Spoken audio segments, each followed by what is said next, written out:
Not by much. I beat him a whole hell of a lot. I'm here standing facing you, old buddy. Pocahontas would have left 2 days early. You would have lost every primary. All he knows how to on do Super is hurt. Tuesday. You got very lucky. Here's the deal. I got very lucky. I'm going to get very lucky tonight as well. And tonight I'm going to make sure, because here's the deal. Here's the deal. The fact is that everything he's saying so far is simply a lie. I'm not here to call out his lies. Everybody knows he's a liar. But you I just want to make sure. Joe, you're the liar. I want to make sure. You graduated last in your class, not first in your class. I want to make sure. Mr. President, can you let him finish, sir? No, he doesn't know how to do that. He has, You'd be surprised. You picked You'd be surprised. the wrong guy, the wrong night at the wrong time. Listen, you agreed with Here's Bernie Sanders to the manifesto. The whole idea. Let him. There is no manifesto, number one. Please let him speak, Mr. President. Number two. You just lost the left. Number two. You just lost the left. You agreed with Bernie Sanders on a plan. Folks, absolutely agreed folks, do you have any idea what this clown's doing? They call it Mr. You have any idea? Socialized medicine. Mr. President. I'll tell you what. He is not for any help for people needing health care. Because he, in fact, already has cost 10 million people their health care that they had from their employers because of his recession. Number one. Number two, there are 20 million people getting health care through Obamacare now that he wants to take it away. He won't ever look you in the eye and say that's what he wants to do. Take it away. No, I want to give them better health care at a much lower price because Obamacare he doesn't know how. He doesn't know how to do that. I've already fixed it. He has never offered a plan. Fixed it to an extent. He has never done a single thing. As you might know, but probably don't. Gentlemen, you realize if you're both speaking at the same time, and it's too expensive. Let the president. Go ahead, sir. Obamacare is no good. We made it better, and I had a choice to make very early on. We took away the individual mandate. We guarantee pre-existing conditions, but took away the individual mandate. Listen, this is the way it is. And that destroyed, they shouldn't even call it Obamacare. Then I had a choice to make. Do I let my people run it really well or badly? If I run it badly, they'll probably blame him, but they'll blame me. But more importantly, I want to help people, okay? I said, you got to run it so well. And I just had a meeting with them. They said, the problem is no matter how well you run Obamacare, it's a disaster. It's too expensive. Premiums are too high, and it doesn't work. So we do want to get rid of it. Chris, we want to get rid of it. I understand it, sir, but I have to give you roughly equal time. Please let the vice president talk. Good. He has no plan for health care. Of course we do.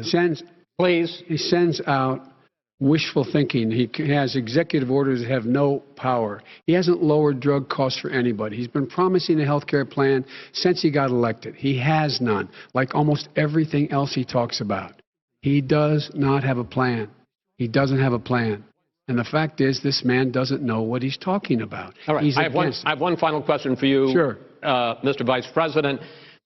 If Senate Republicans, we were talking originally about the Supreme Court here, if Senate Republicans go ahead and confirm Justice Barrett, there has been talk about ending the filibuster or even packing the court, adding to the 9 justices there. You call this a distraction by the president, but in fact it wasn't brought up by the president.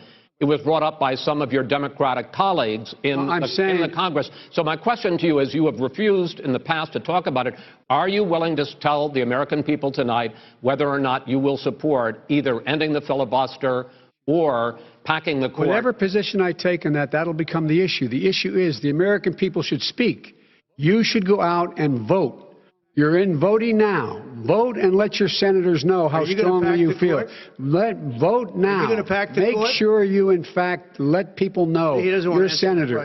I'm not going to answer the question. Why would you answer that because question? The question is, radical left. Will you shut up, man? Listen, who is on your list, Joe? Who's on your list? Gentlemen, I think we've ended this. He's going to pack the court. Not going to give a list. We have ended this segment. We're going to move on to the second segment. That was really a productive segment, wasn't it?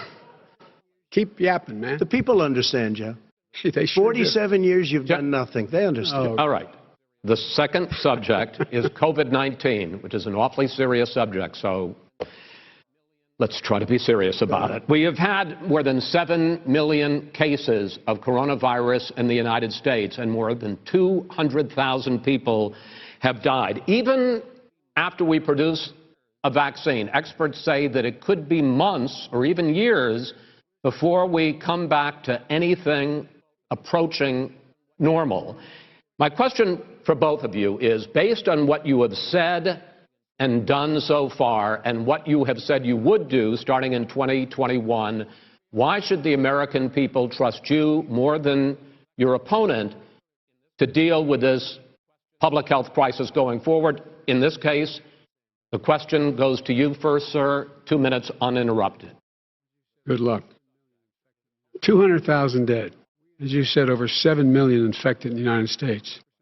We, in fact, have 4% of the world's population, 20% of the deaths. 40,000 people a day are contracting COVID. In addition to that, about between 750 and 1,000 people a day are dying. When he was presented with that number, he said, it is what it is. Well, it is what it is because you are who you are. That's why it is. The president has no plan. He hasn't laid out anything. He knew all the way back in February how serious this crisis was. He knew it was a deadly disease. What did he do? He's on tape as acknowledging he knew it. He said he didn't tell us or give people a warning of it because he didn't want to panic the American people. You don't panic. He panicked. In addition to that, what did he do? He went in and we were insisting that the Chinese, the people we had on the ground in China should be able to go to Wuhan and determine for themselves how dangerous this was. He did not even ask Xi to do that. He told us what a great job Xi was doing. He said we owe him a debt of gratitude for being so transparent with us. And what did he do then? He then did nothing. He waited and waited and waited. He still doesn't have a plan. I laid out back in March exactly what we should be doing. And I laid out again in July what we should be doing.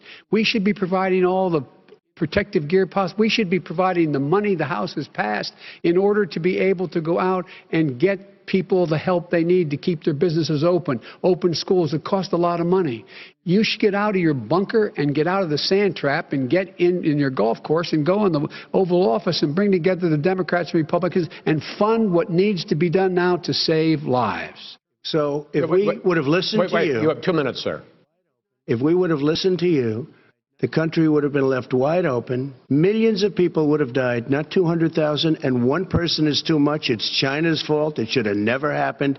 They stopped it from going in, but it was China's fault. And by the way, when you talk about numbers, you don't know how many people died in China.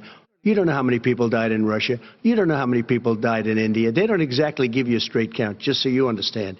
But if you look at what we've done, I closed it, and you said he's xenophobic. He's a racist, and he's xenophobic because you didn't think I should have closed our country. Wait a minute. It says 2 minutes. You didn't think we should have closed our country because you thought it was terrible. You wouldn't have closed it for another 2 months. By my doing it early, in fact, Dr. Fauci said, President Trump saved thousands of lives. Many of you Democrat governors said, President Trump did a phenomenal job. We worked with the governor. Oh, really? Go take a look. The governors said I did a phenomenal job. Most of them said that. In fact, people that would not be necessarily on my side said that. President Trump did a phenomenal job. We did. We got the gowns. We got the masks. We made the ventilators. You wouldn't have made ventilators. And now we're weeks away from a vaccine. We're doing therapeutics already. Fewer people are dying when they get sick. Far fewer people are dying. We've done a great job. The only thing I haven't done a good job, and that's because of the fake news. No matter what you say to them, they give you bad press on it. It's just fake news. They give you good press. They give me bad press because that's the way it is, unfortunately. But let me just tell you something. I don't care. I've gotten used to it. But I'll tell you, Joe, you could never have done the job that we did. You don't have it in your blood. You could have never done that job. I know how to do the job. I know how to get the job done. Well, you didn't do very well in swine flu. H1N1, you were a disaster. Your own chief of staff said you were a disaster. 14,000 people died, not 200,000. There was no economic recession. Sir, you made a there was no recession. You made a point. Let him answer it. And there was we didn't shut down the economy. This is his economy he's shut down. The reason it's shut down is because, look, you folks at home, how many of you got up this morning and had an empty chair at the kitchen table because someone died of COVID? How many of you were in a situation where you lost your mom or dad and you couldn't even speak to them? You had a nurse holding a phone up so you could, in fact, say goodbye. You would have lost far more people. Far more people. And, you would have been and by the way, months late. your own, You were months behind me, his Joe. own CDC director says we could lose as many as another 200,000 people between now and the end of the year. And he held up, he said, if we just wear a mask, we can save half those numbers. Just a mask. And by the way, in terms of the whole notion of a vaccine, we're for a vaccine, but I don't trust him at all, nor do you. I know you don't. What we trust is a scientist. You don't we trust Dr. Johnson Fauci. & Johnson, Pfizer? Okay, by the way, gentlemen, let me move on to questions about the future, because you both have touched on two of the questions I'm going to ask. Focusing on the future first, President Trump, you have repeatedly either contradicted or been at odds with some of your government's own top scientists. The week before last, the head of the Centers for Disease Control, Dr. Redfield, said it would be summer before the vaccine would become generally available to the public. You said that he was confused and mistaken. Those were your two words. Yeah. But Dr. Slaoui, the head of your Operation Warp Speed, has said exactly the same thing. Are they both wrong? Well, I've spoken to the companies, and we can have it a lot sooner. It's a very political thing, because people like this would rather make it political than save lives. God. It is a very political thing. I've spoken to Pfizer. I've spoken to all of the people that you have to speak to. We have great Moderna, Johnson & Johnson, and others. They can go faster than that by a lot. Become very political, because the left, or I don't know if I call them left, I don't know what I call them. The head of your Operation Warp Speed, Dr. Slaoui? I disagree with him. Yeah, no, I disagree with both of them. And he didn't say that. He said it could be there, but it could also be much sooner. I had him in my office 2 days ago. He talked about the summer, sir, before it's generally available. Just like he said it's a possibility that we'll have the answer before November 1st. It could also be after that. When it's generally available. Well, we're going to deliver it right away. We have the military all set up. Logistically, they're all set up. We have our military that delivers soldiers, and they can do 200,000 a day. They're going to be delivering. This is the same man it's who all told set you up. By Easter this would be gone away. By the warm weather it'd be gone. Miraculous, like a miracle. And by the way, maybe you could inject some bleach in your arm, and that would take care of it. This is the same man. That was said sarcastically, and you know that. That was said sarcastically. And so here's the deal. This man is talking about a vaccine. Every serious company is talking about maybe having a vaccine done by the end of the year. But the distribution of that vaccine will not occur until sometime beginning or the middle of next year to get it out, if we get the vaccine. And pray God we will. Pray God we will. Mr. Vice President, I want to pick up You'll have the vaccine sooner. I want to pick up on this question, though. You say the public can trust the scientists, but they can't trust President Trump. In fact, you said that again tonight. Your running mate, Senator Harris, goes further, saying the public health experts, quote, will be muzzled, will be suppressed. Given the fact that polls already show that people are concerned about the vaccine and are reluctant to take it, are you and your running mate, Senator Harris, contributing to that fear? No more than the question you just asked him. You pointed out. He puts pressure and disagrees with his own scientists. But you're saying Everybody you can't, knows. or Senator Harris is saying you can't trust the scientists. No, you can trust the scientists. She didn't say that. You can't trust She said the public health experts, quote, will be muzzled, will be suppressed. Well, that's what he's going to try to do. But there's millions of scientists, there's thousands of scientists out there, like here at this great hospital, that don't work for him. Their job doesn't depend on him. That's not, they're the people, and by the way. I spoke to the scientists that are in charge. By the way. They will have the vaccine very soon. Let him finish. Do you believe for a moment what he's telling you in light of all the lies he's told you about the whole issue relating to COVID? He still hasn't even acknowledged that he knew this was happening, knew how dangerous it was going to be back in February, and he didn't even tell you. He's on record as saying it. He panicked, or he just looked at the stock market. One of the two, because guess what? A lot of people died, and a lot more are going to die unless he gets a lot smarter, a lot quicker. So, Mr. President? Did you use the word smart?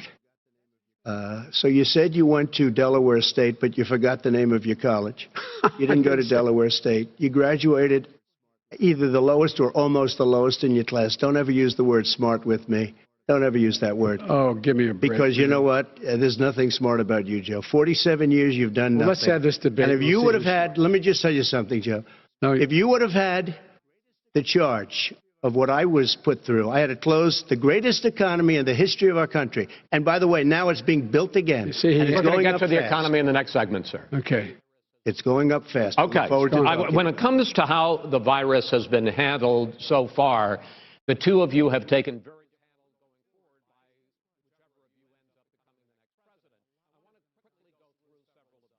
becoming the next president. I want to quickly go through several of those. Reopenings.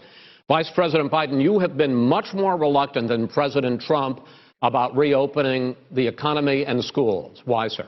Because he doesn't have a plan. If I were running, I'd know what the plan is. You've got to provide these businesses the ability to have the money to be able to reopen with the PPE as well as with the sanitation they need. You have to provide them plastic. Tell that to Nancy Pelosi. Well, he's just shush for a minute. Pelosi and Schumer, they have a plan.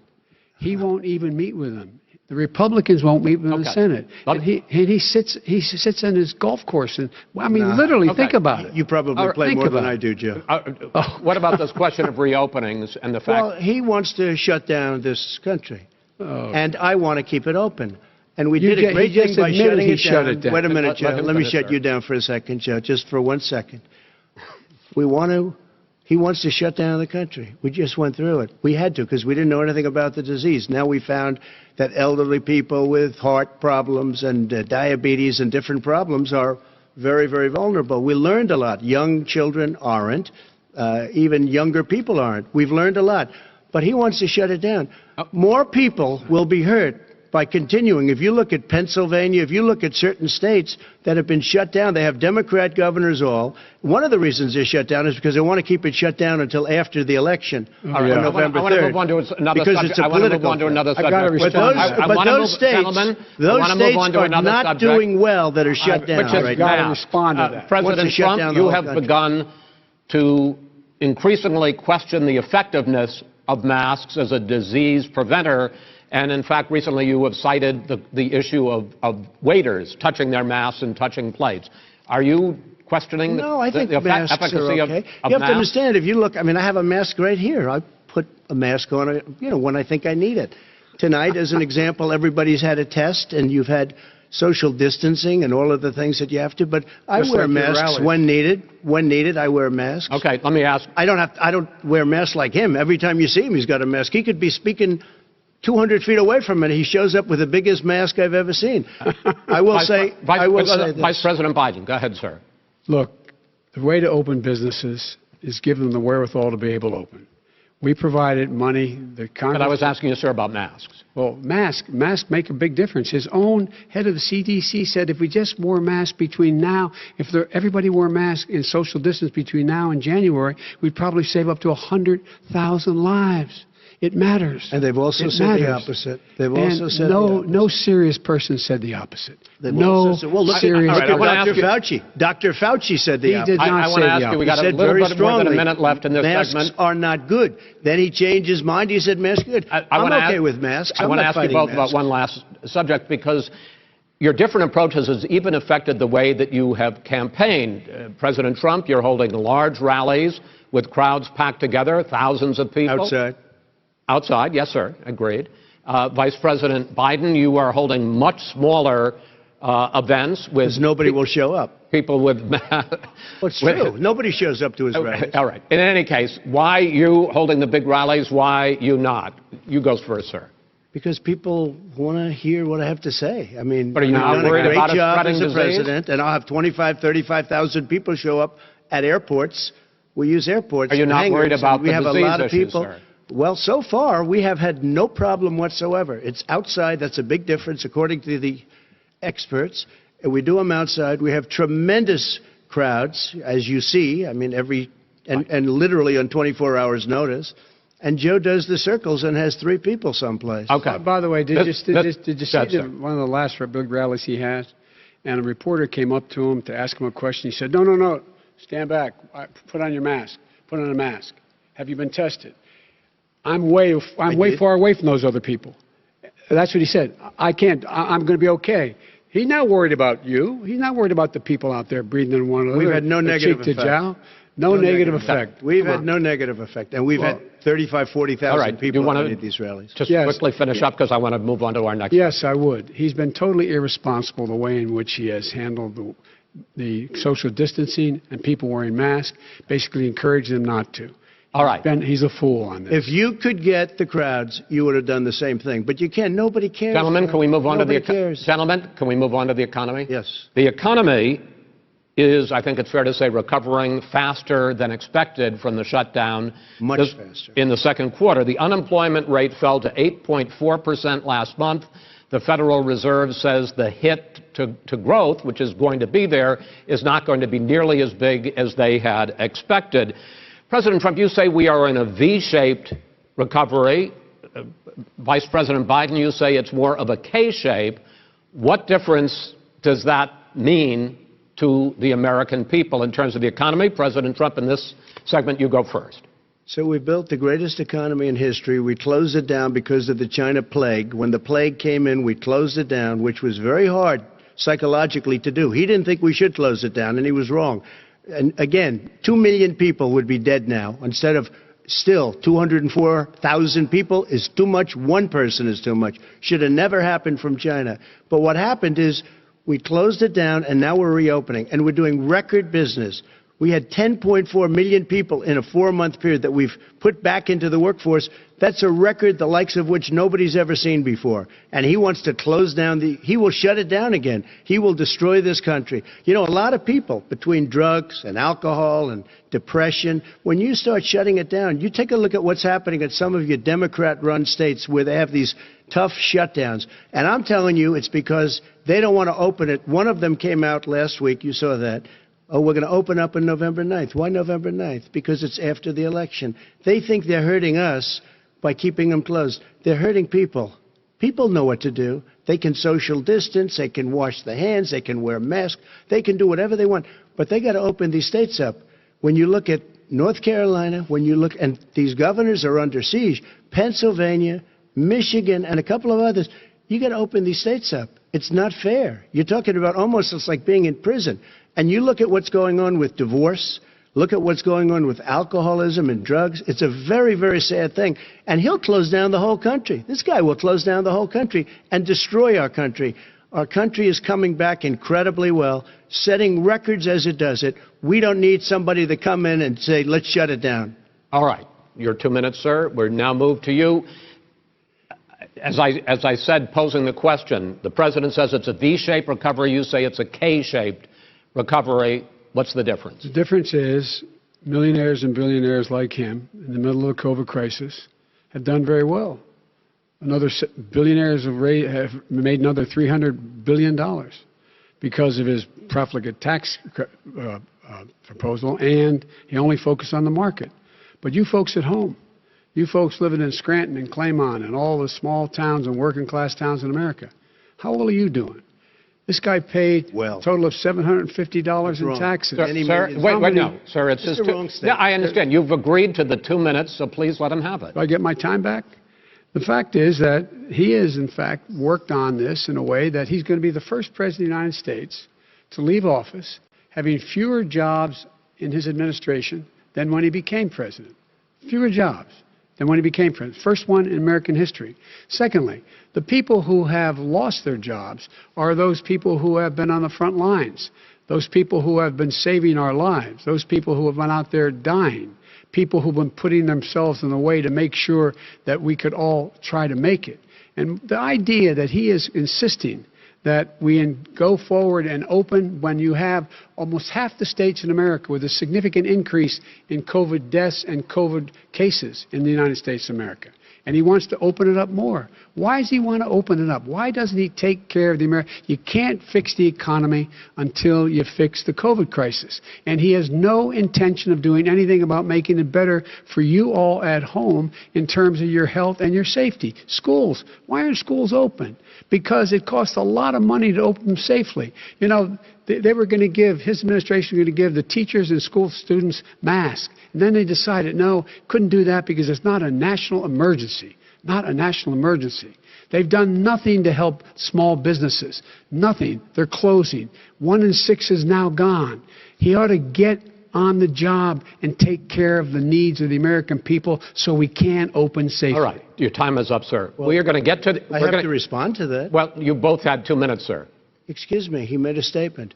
So did you. People want their schools, no, people want their schools open. They don't want to be shut down. They don't want their state shut down. They want their restaurants. I look at New York. It's so sad what's happening in New York. It's almost like a ghost town, and I'm not sure it can ever recover what they've done in New York.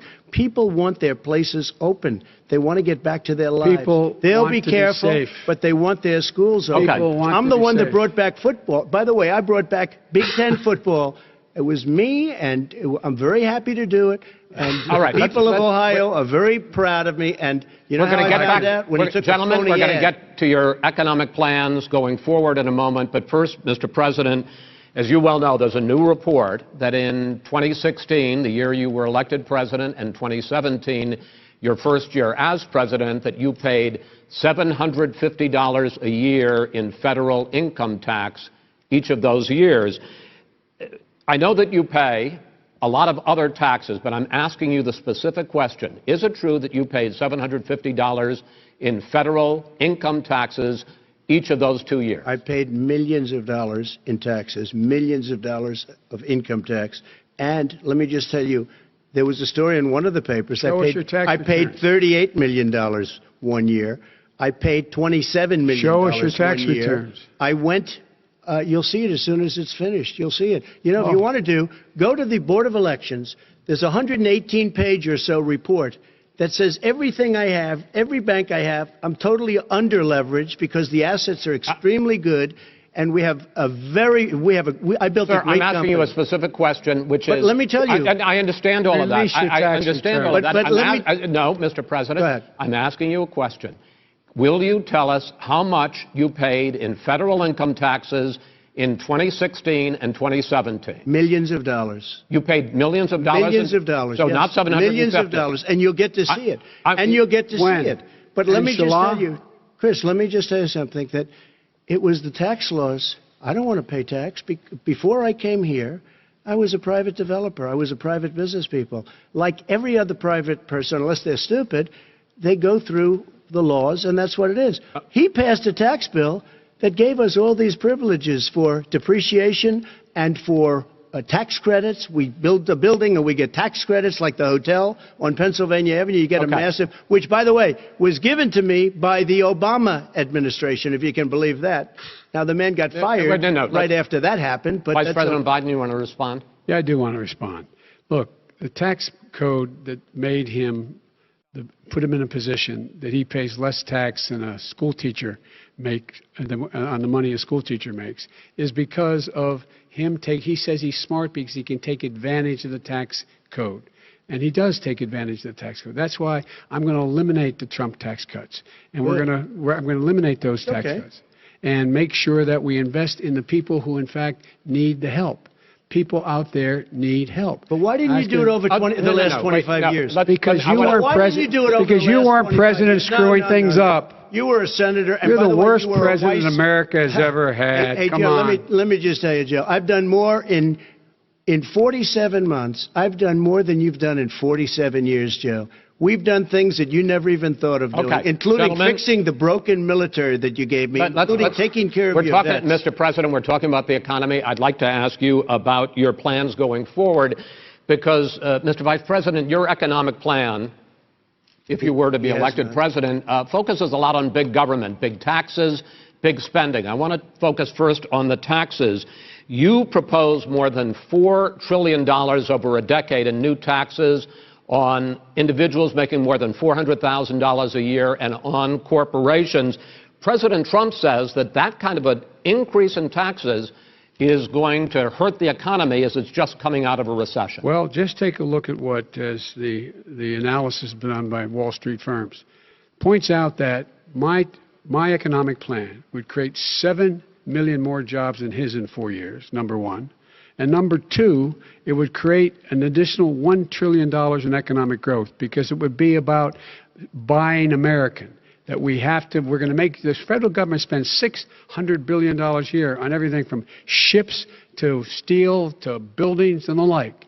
And under my proposal, we're going to make sure that every penny of that has to be made by a company but respectfully, sir, I'm talking about taxes, not spending. By the way, I'm going to eliminate a significant number of the tax. I'm going to make the The corporate tax, 28%. It shouldn't be 21%. You have 91 companies, in the Fortune 500, who don't pay a single penny in tax, making billions of dollars. Why didn't you do it before when you were vice president with Obama? Because you, in fact, passed that.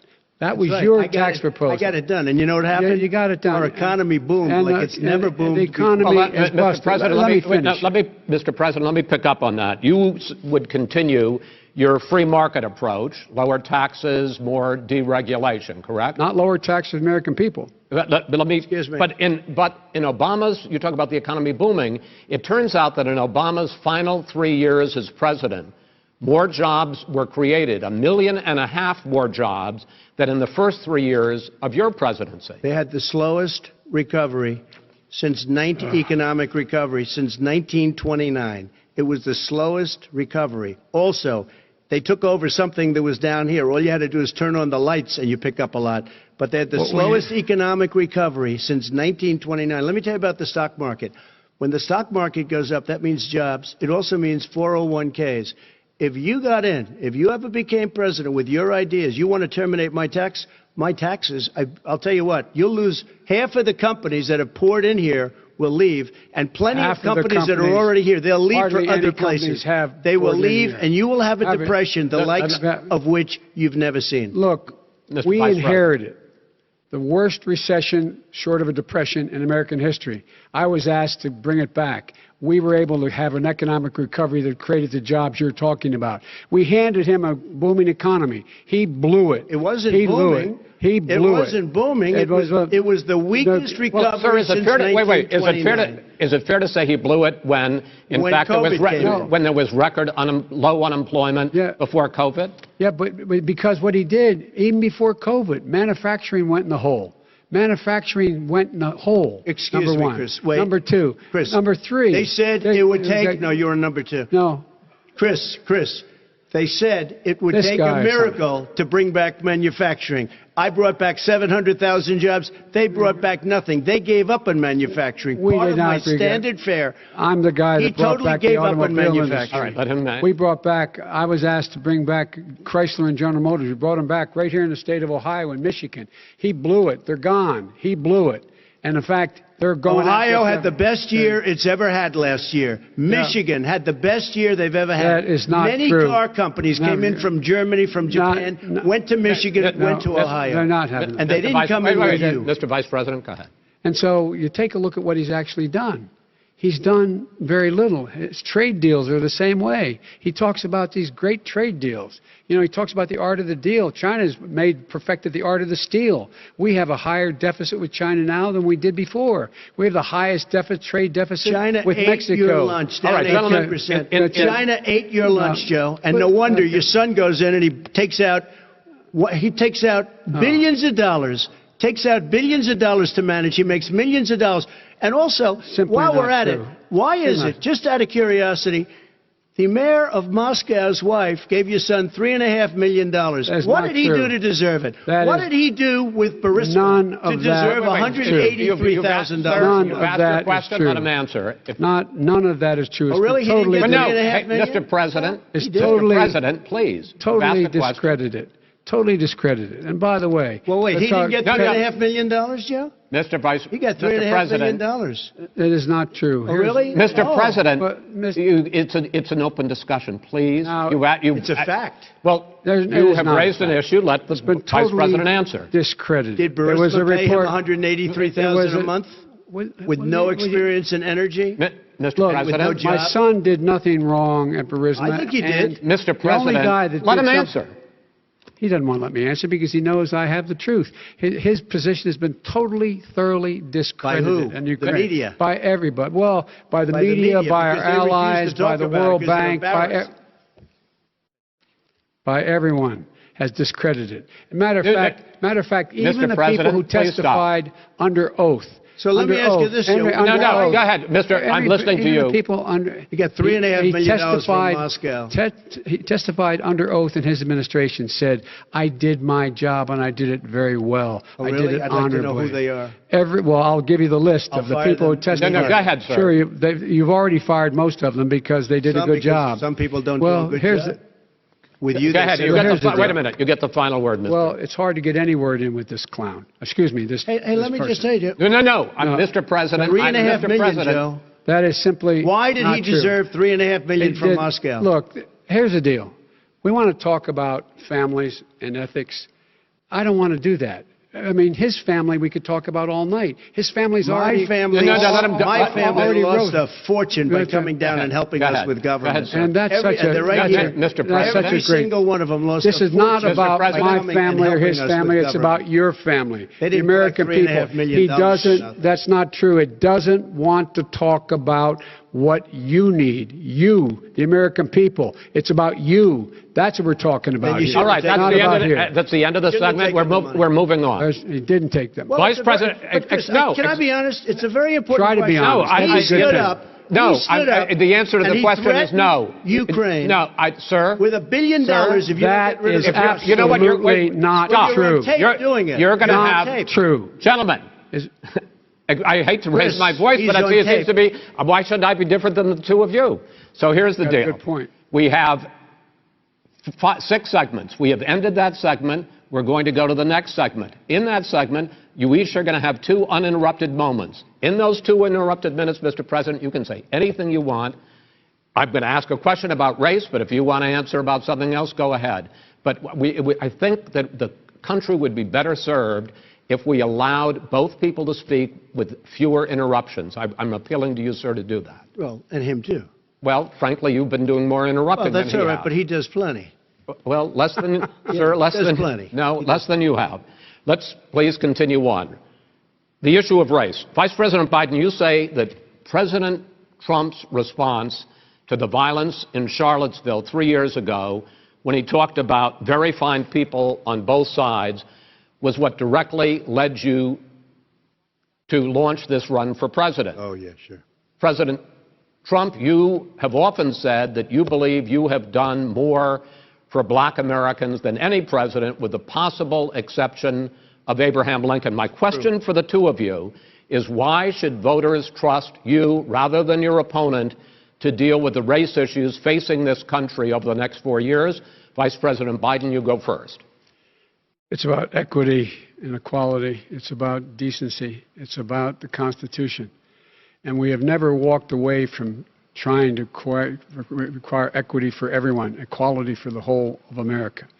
But we've never accomplished it. But we've never walked away from it like he has done. It is true. The reason I got in the race is when those people, close your eyes, remember what those people looked like coming out of the fields carrying torches, their veins bulging, just spewing anti-Semitic bile, and accompanied by the Ku Klux Klan. A young woman got killed. And they asked the president what he thought. He said there were very fine people on both sides. No president has ever said anything like that. It is who's now, 2 minutes, sir. Second point I'd make to you is that when Floyd was killed, when Mr. Floyd was killed, there was a peaceful protest in front of the White House. What did he do? He came out of his bunker, had the military use tear gas on him so he could walk across to a church and hold up a Bible. And then what happened after that? The bishop of that very church said that it was a disgrace. The general who was with him said all he ever wants to do is divide people, not unite people at all. This is a president who has used everything as a dog whistle to try to generate racist hatred, racist division. This is a man who, in fact, you talk about helping African Americans. 1 in 1,000 African Americans has been killed because of the coronavirus. And if he doesn't do something quickly, by the end of the year, 1 in 500 will have been killed. 1 in 500 African Americans. This man is the savior of African Americans? This man cares at all? This man's done virtually nothing. Look, the fact is that you have to look at what he talks about. You have to look at what he did. And what he did has been disastrous for the African American community. So, President Trump, you have 2 minutes. Why should Americans trust you over your opponent to deal with racism? he did a crime bill, 1994, where you call them super predators, African Americans, the super predators, and they've never forgotten it. They've never forgotten it, Joe. No, sir, it's his 2 minutes. So you did that, and they call you a super predator, and I'm letting people out of jail now that you have treated the African American population community. You have treated the black community about as bad as anybody in this country. You did the and that's why, if you look at the polls, I'm doing better than any Republican has done in a long time, because they saw what you did. You call them super predators, and you've called them worse than that. Because you look back at your testimony over the years, you've called them a lot worse than that. As far as the church is concerned, and as far as the generals are concerned, we just got the support of 250 military leaders and generals, total support. Law enforcement, almost every law enforcement group in the United States. I have Florida, I have Texas, I have Ohio, I have Portland. The sheriff just came out today and he said, I support President Trump. I don't think you have any law enforcement. You can't even say the word law enforcement, because if you say those words, you're going to lose all of your radical left supporters. And why aren't you saying those words, Joe? Why don't you say the words law enforcement? Because you know what? If they called us in Portland, we would put out that fire in a half an hour, but they won't do it because they're run by radical left Democrats. If you look at Chicago, if you look at any place you want to look, Seattle, they heard we were coming in the following day, and they put up their hands, and we got back Seattle. Minneapolis, we got it back, Joe, because we believe in law and order, but you don't. The top 10 cities and just about the top 40 cities are run by Democrats and, in many cases, radical left. And they've got you wrapped around their finger, Joe, to a point where you don't want to say anything about law and order. And I'll tell you what, the people of this country want and demand law and order, and you're afraid to even say it. All right. I want to return to the question of race. Vice President Biden, after the grand jury in the Breonna Taylor case decided not to charge any of the police with homicide, you said it raises the question, quote, whether justice could be equally applied in America. Do you believe that there is a separate but unequal system of justice for blacks in this country? Yes, there is. There's systemic injustice in this country, in education and work and in law enforcement and the way in which it's enforced. But look, the vast majority of police officers are good, decent, honorable men and women. They risk their lives every day to take care of us. But there are some bad apples. And when they occur, when they find them, they have to be sorted out. They have to be held accountable. They have to be held accountable. And what I'm going to do as President of the United States is call together an entire group of people at the White House, well, everything from the civil rights groups to the police officers, to the police chiefs, and we're going to work this out. We're going to work this out so we change the way in which we have more transparency in when these things happen. These cops aren't happy to see what happened to George Floyd. These cops aren't happy to see what happened to Breonna Taylor. Most don't like it. But we have to have a system where people are held accountable. And by the way, violence in response is never appropriate. Never appropriate. Peaceful protest is. Violence is never appropriate. All right, what is peaceful protest? When they run through the middle of the town and burn down your stores and kill people all over the place, that and you is say not peaceful protest? President Trump, No, I'm not asking. But you say it is. President Trump, I'd like to continue with the issue of race. Please. I promise we're going to get to the issue of law and order in a moment. Fine. This month, your administration directed federal agencies to end racial sensitivity training that addresses white privilege or critical race theory. Why did you decide to do that, to end racial sensitivity training? And do you believe that there is systemic racism in this country, sir? I ended it because it's racist. I ended it because a lot of people were complaining that they were asked to do things that were absolutely insane, that it was a radical revolution that was taking place in our military, in our schools, all over the place, and you know it, and so does everybody else. Radical, and he would know. What is radical totally about racial sensitivity training, sir? If you were a certain person, you had no status in life. It was sort of a reversal. And if you look at the people, we were paying people hundreds of thousands of dollars to teach very bad ideas, and frankly, very sick ideas. And really, they were teaching people to hate our country. And I'm not going to do that. I'm not going to allow that to happen.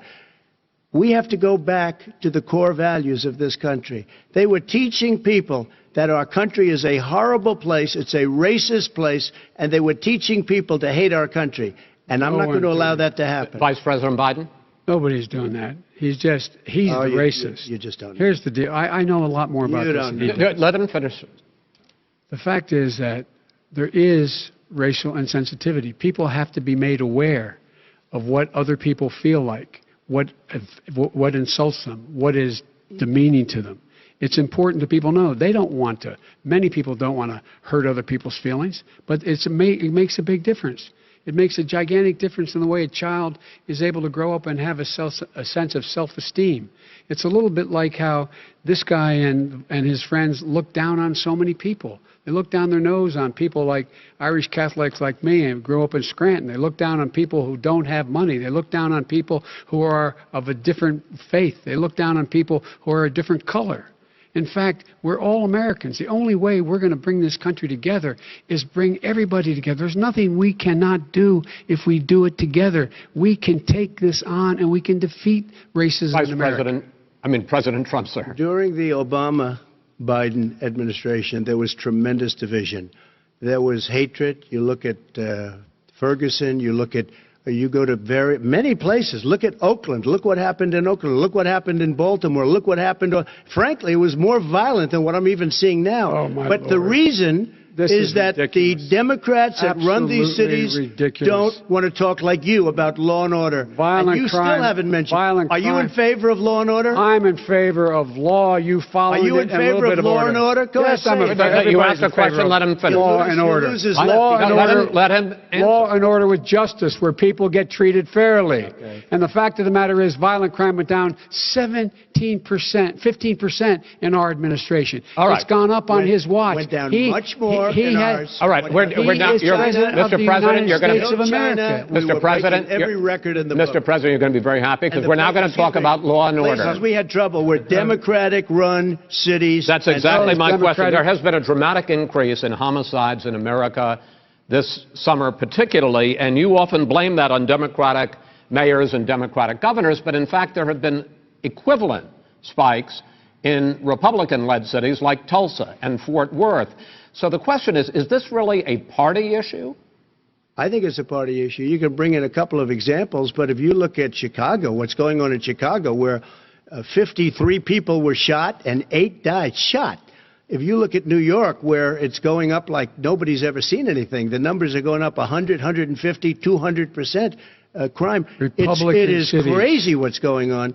And he doesn't want to say law and order because he can't, because he'll lose his radical left supporters. And once he does that, it's over with. But if he ever got to run this country and they ran it the way he would want to run it, our suburbs would be gone. By the way, our suburbs would be gone, and you would see problems like you've never seen. He wouldn't know a suburb unless he took a wrong turn. Oh, I know suburbs. He would not. So much Go ahead. Wait a minute. I was raised in the suburbs. This is not 1950. All these dog whistles on racism don't work anymore. Suburbs are by and large integrated. There's many people today driving their kids to soccer practice and or to black and white and Hispanic in the same car as there have been any time in the past. What really is a threat to the suburbs and their safety is his failure to deal with COVID. They're dying in the suburbs. His failure to deal with the environment. They're being flooded. They're being burned out because his refusal to do anything. That's why the suburbs are in trouble. I do want to talk about this issue of law and order, though. And in the joint recommendation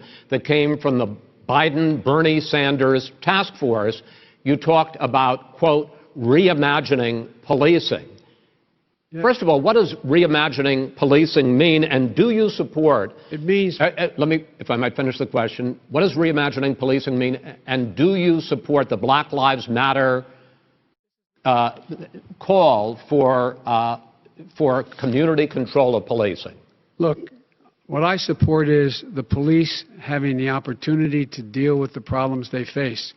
And I'm totally opposed to defunding the police offices. As a matter of fact, local police, the only one defunding it, his budget calls for a $400 million cut in local law enforcement assistance. They need more assistance. They need, when they show up for a 9/11 call, to have someone with them as a psychologist or psychiatrist to keep them from having to use force and be able to talk people down. We have to have community policing like we had before, where the officers get to know the people in the communities. That's when crime went down. It didn't go up, it went down. And so we have to be engaged. That's not what they're talking about, Chris. That's not what they're talking about. He's talking about defunding the police. That is not true. He doesn't have any law support. Look, he has no law enforcement That's not support. true. Almost nothing. Look. Really, who do you have? Name one group that supports you. Name one group that came out and supported you. Go Look, ahead. look. Think. We have time. We don't have time to do No, anything. think All right. about it. Look, Name folks, one law enforcement group that came out and I think, supported gentlemen, you, I think Joe. I'm going to take back the There aren't. moderator's I don't role, think there and are any. I want to get to another subject, which is the issue of protests in many cities that have turned violent. In Portland, Oregon, especially, we had more than 100 straight days of protests, which I think you would agree. You talk about peaceful protests. Many of those turned into riots. Mr. Vice President, you say that people who commit crimes should be held accountable. The question I have, though, is, as the Democratic nominee, and earlier tonight you said that you are the Democratic Party right now, have you ever called the Democratic mayor of Portland or the Democratic governor of Oregon and said, hey, you got to stop this, bring in the National Guard, do whatever it takes, but you stop the days and months of violence in Portland? I don't hold public office now. I am a former vice president. I've made it clear. I've made it clear in my public statements that the violence should be prosecuted. It should be prosecuted, and anyone who commits it. But you've never called for the people, the leader. Excuse me, sir. You had never called for the leaders in Portland and in Oregon to call and bring in the National Guard and knock off 100 days of riots. They can, in fact, take care of it if he just stay out of the way. Look here. Oh, really? Here, oh, really? Here's the thing. I sent in the U.S. Marshals to get the killer No, of the young man in the middle of the street. They shot him, and for 3 days, President Trump, Portland wouldn't do anything. I had to send in the U.S. Marshals. They took care of business. Go ahead, sir. And by the way, you know, his own former spokesperson said, you know, riots and chaos and violence help his cause. That's what this is all about. I don't know who said that. I do. Who? I think Kellyanne Conway. I don't think she said that. She said that. And so here's the here's the point. Go ahead, the point is that that's what he keeps trying to rile everything up. He doesn't want to calm things down. Instead of going in and talking to people and saying, let's get everybody together, figure out how to deal with this. What's he do? He just pours gasoline in the fire constantly, and every single solitary time. And to end this, button up this segment, I'm going to give you a minute to answer, sir. You have repeatedly criticized. Wait, I have to answer his statement. No, you have his repeatedly. Statement. You have repeatedly. No, you've been talking back and forth. You made a statement. I'm asking you. I would love to end it. Sir, I would love to end it. You know, if you want to switch seats. We would very quickly. We could do that, but I'd send in the National Guard, it would be over. There'd be no problem. Okay. But they don't want to accept the National Guard. You have repeatedly criticized the Vice President for not specifically calling out Antifa and other left-wing extremist groups. But are you willing tonight to condemn white supremacists and militia groups and to say that they need to stand down and not add to the violence in a number of these cities, as we saw in Kenosha and as we've seen in Portland? Sure, are you I'm prepared willing to do specifically that, but do it? Well, go ahead, sir. I would say almost everything I see is from the left wing, not from the right wing. So what are you saying? I'm willing to do anything. I want to see peace. Then do it, sir. Say it. Do it. Say it. Do you want to call them? What do you want to call them? Give me a name. Give me a white name. Supremacists and who would you like me to condemn? White supremacists and right Proud Boys. Stand back and stand by. But I'll tell you what.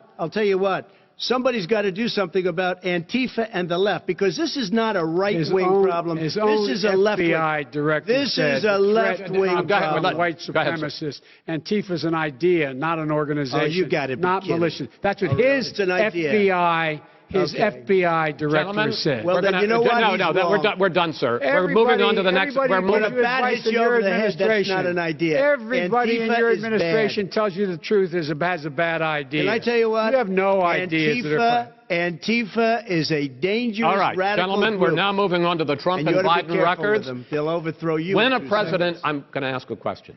When the president seeks a second term, it is generally a referendum on his record.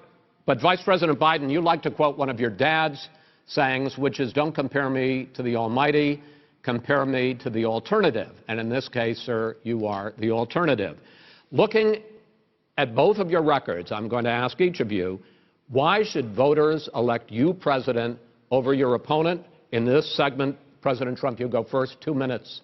Because there has never been an administration or president who has done more than I've done in a period of 3.5 years. And that's despite the impeachment hoax. And you saw what happened today with Hillary Clinton, where it was a whole big con job. But despite going through all of these things, where I had to fight both flanks and behind me and above, There has never been an administration that's done what I've done. The greatest, before COVID came in, the greatest economy in history, lowest unemployment numbers. Everything was good. Everything was going. And by the way, there was unity going to happen. People were calling me for the first time in years. They were calling and they were saying, it's time maybe. And then what happened? We got hit, but now we're building it back up again. A rebuilding of the military, including Space Force and all of the other things. A fixing of the VA, which was a mess under him.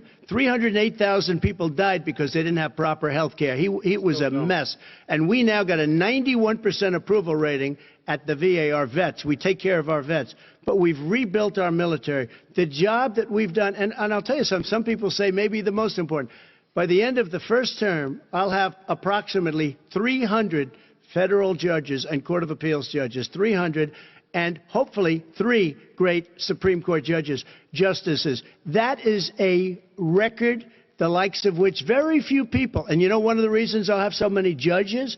Because President Obama and him left me 128 judges to fill. When you leave office, you don't leave any judges. That's like you just don't do that. They left 128 openings, and if I were a member of his party, because they have a little different philosophy, I'd say if you left us 128 openings, you can't be a good president, you can't be a good vice president. But I want to thank you because it gives us almost, it'll probably be above that number by the end of this term, 300 judges. It's a record. Looking at both your records, why should voters elect you president as opposed to President Trump? You have 2 minutes uninterrupted. Under this president, we become weaker, sicker, poorer, more divided, and more violent. When I was vice president, we inherited a recession. I was asked to fix it. I did. We left him a booming economy, and he caused the recession. With regard to being weaker, the fact is that I've gone head-to-head with Putin and made it clear to him we're not going to take any of his stuff. He's Putin's puppy. He still refuses to even say anything to Putin about the bounty on the heads of American soldiers. Your son got $3.5 million. And by the way, my son... Wait a minute. Mr. President, your campaign agreed to both sides would get 2-minute answers uninterrupted. Well, your side agreed to it, and why don't you observe what your campaign agreed to as a ground rule, okay, sir? He never keeps his word. Can you add no, back I'm not asking. That was a rhetorical question. Can you Go add ahead, back sir. 30 seconds? Yeah, yes, okay. you may have. All right. Go ahead. So, thirdly, we're poor. The billionaires have gotten much more wealthy by a tune of over $300 to $400 billion more just since COVID. You in the home, you got less. You're in more trouble than you were before. In terms of being more violent, when we were in office, there were 15% less violence in America than there is today. He's President of the United States. It's on his watch. And with regard to more divided, the nation can't stay divided. We can't be this way. And speaking of my son, the way you talk about the military, the way you talk about them being losers and being and just being suckers. My son was in Iraq. He spent a year there. He got the Bronze Star. He got the Conspicuous Service Medal. He was not a loser. He was a patriot, and the people left behind there were heroes. Really? And I resent. Are you talking about Hunter? Are you talking about Hunter? I'm talking about my son, Beau Biden. You're talking about. I don't know Beau. I know Hunter. Yeah, Hunter got thrown out of the military. He was thrown out, dishonorably discharged. That's not true. He wasn't dishonorably. Cocaine use. And he didn't have a job until you became vice president. Once you became vice president, he made a fortune in Ukraine, in China, in Moscow, that is simply and various not other places. True. He made a fortune. My son. And he didn't have a job. My son, like a lot of people we know at home, had a drug problem. He's overtaken it. He's fixed it. He's worked on it. And I'm proud of him. But why was he given tens of millions of dollars? But he wasn't given tens of millions of dollars. That is totally discredited. We've already been totally discredited. We've already been through this. I think the American people would rather hear about more substantial subjects. Well, you know, as the moderator, sir, I'm going to make a judgment call here. Gets $3.5 million from the mayor of Moscow. That is not true. Gentlemen, that report is totally discredited. Mitt Romney on that committee said it wasn't worth taxpayers' money, that report. It was written for political reasons. You know, I'd like to talk about climate change. So would I. Okay. The forest fires in the West are raging now. They have burned millions of acres. They have displaced hundreds of thousands of people. When state officials there blame the fires on climate change, Mr. President, you said, I don't think the science knows. Over your 4 years, you have pulled the U.S. out of the Paris Climate Accord. You have rolled back a number of Obama environmental records. What do you believe about the science of climate change, and what will you do in the next 4 years to confront it? I want crystal clean water and air. I want beautiful, clean air. We have now the lowest carbon. If you look at our numbers right now, we are doing phenomenally. But I haven't destroyed our businesses. Our businesses aren't put out of commission.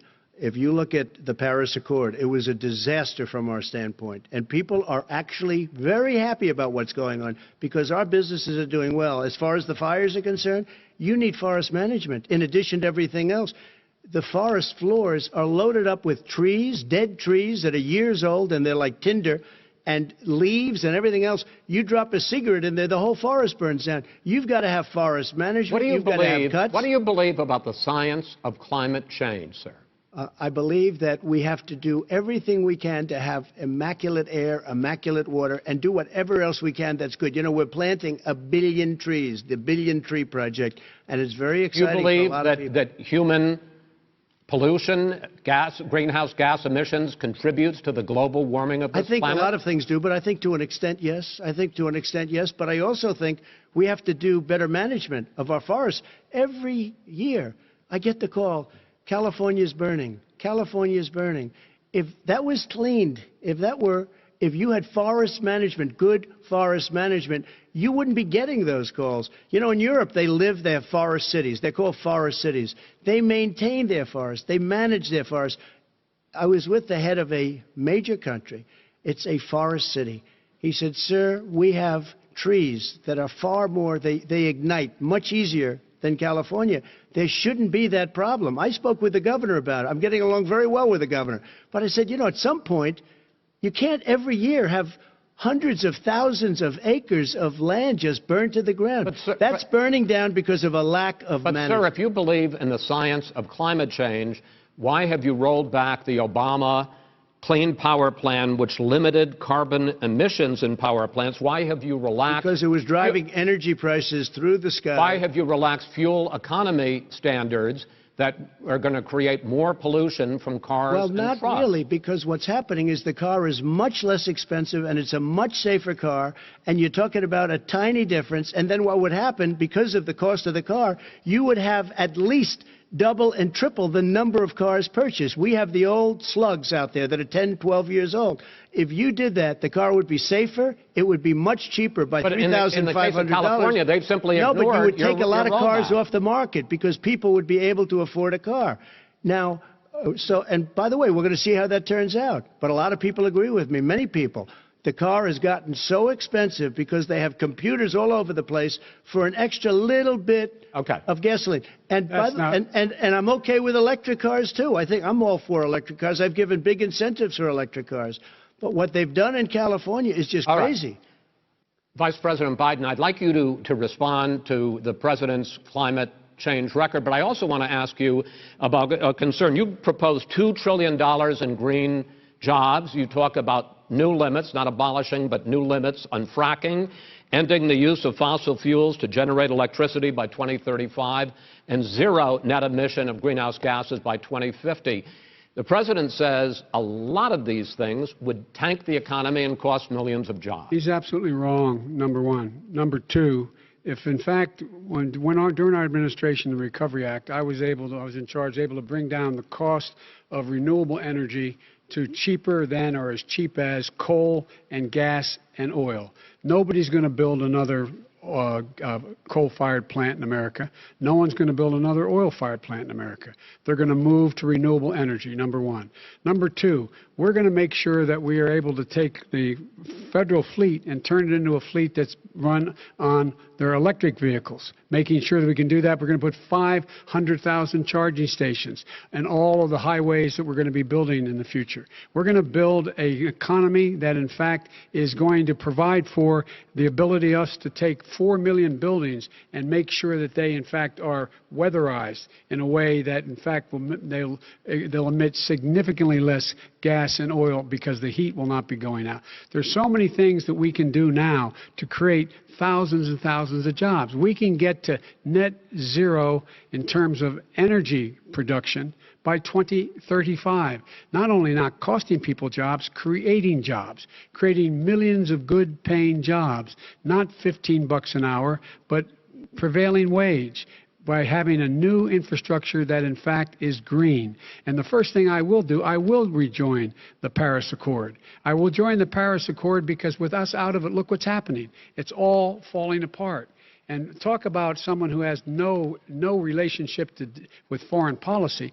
Brazil, the rainforests of Brazil are being torn down, are being ripped down. More carbon is absorbed in that rainforest than every bit of carbon that's emitted in the United States.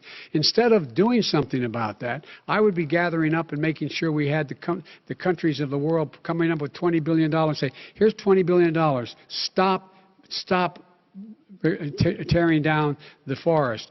And if you don't, then you're going to have significant economic consequences. What about the argument that President Trump basically says that you have to balance environmental interests and economic interests, and he's drawn his line?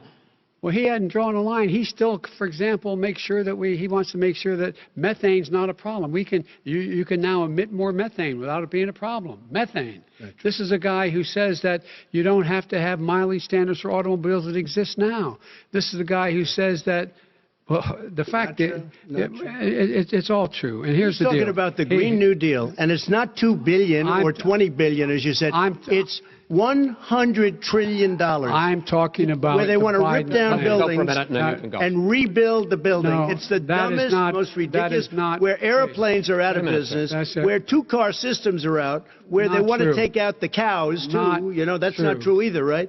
This is a $100 trillion. Look, that's more money than our country could make in 100 years if we're not going to the case. All right, let me destroy our country. because I actually, wait a minute, sir. I actually have studied your plan, and it includes upgrading 4 million buildings, weatherizing 2 million homes over 4 years, building 1.5 million energy-efficient homes. So the question becomes, the president is saying, I think some people who support the president would say that sounds like it's going to cost a lot of money and hurt the economy. What it's going to do is going to create thousands and millions of jobs, good-paying jobs. But let him finish, sir.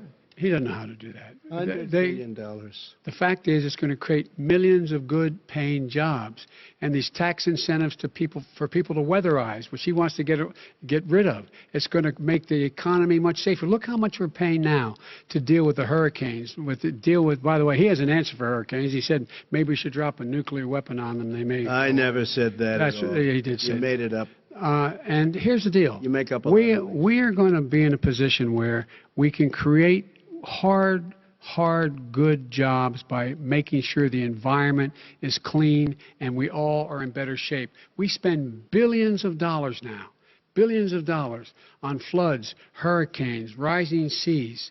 We're in real trouble. Look what's happened just in the Midwest with these storms that come through and wipe out entire sections and counties in Iowa.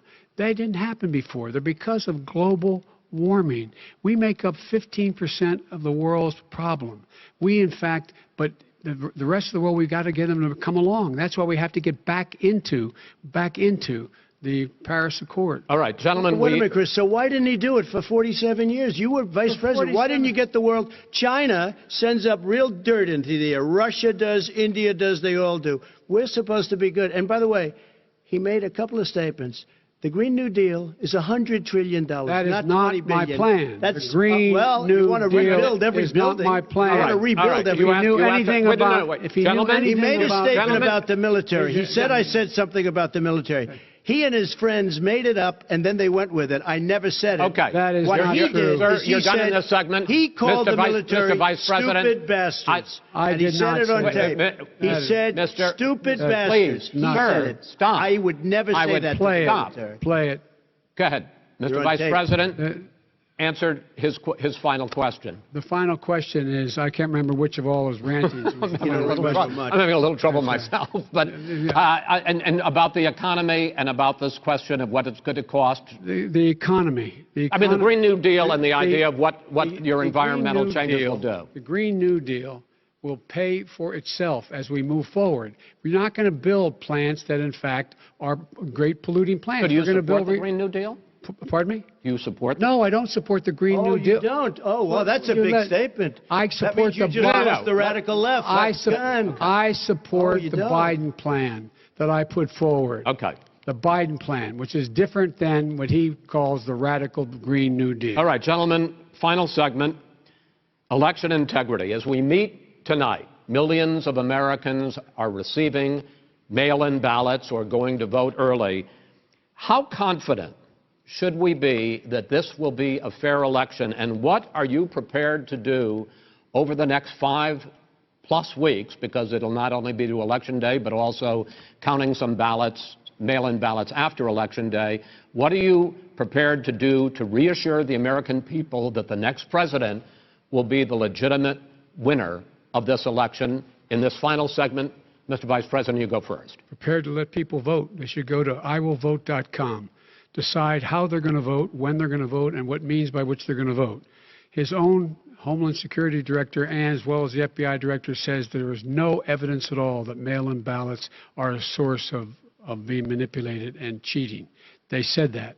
The fact is that there are going to be millions of people because of COVID that are going to be voting by mail-in ballots, like he does, by the way. He sits behind the Resolute desk and sends his ballot to Florida, number one. Number two, we're going to make sure that those people who want to vote in person are able to vote because enough poll watchers are there to make sure they can socially distance. The polls are open on time, and the polls stay open until the votes are counted.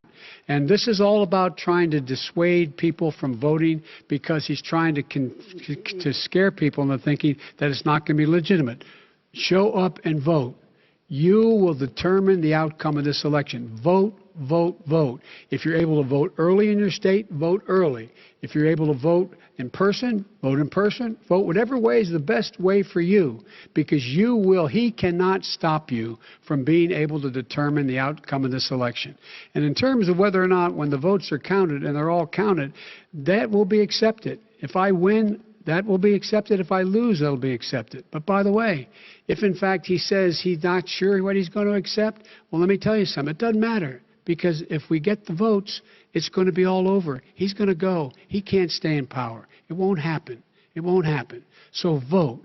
Just make sure you understand you have it in your control to determine what this country is going to look like the next 4 years. Is it going to change, or you get 4 more years of these lies?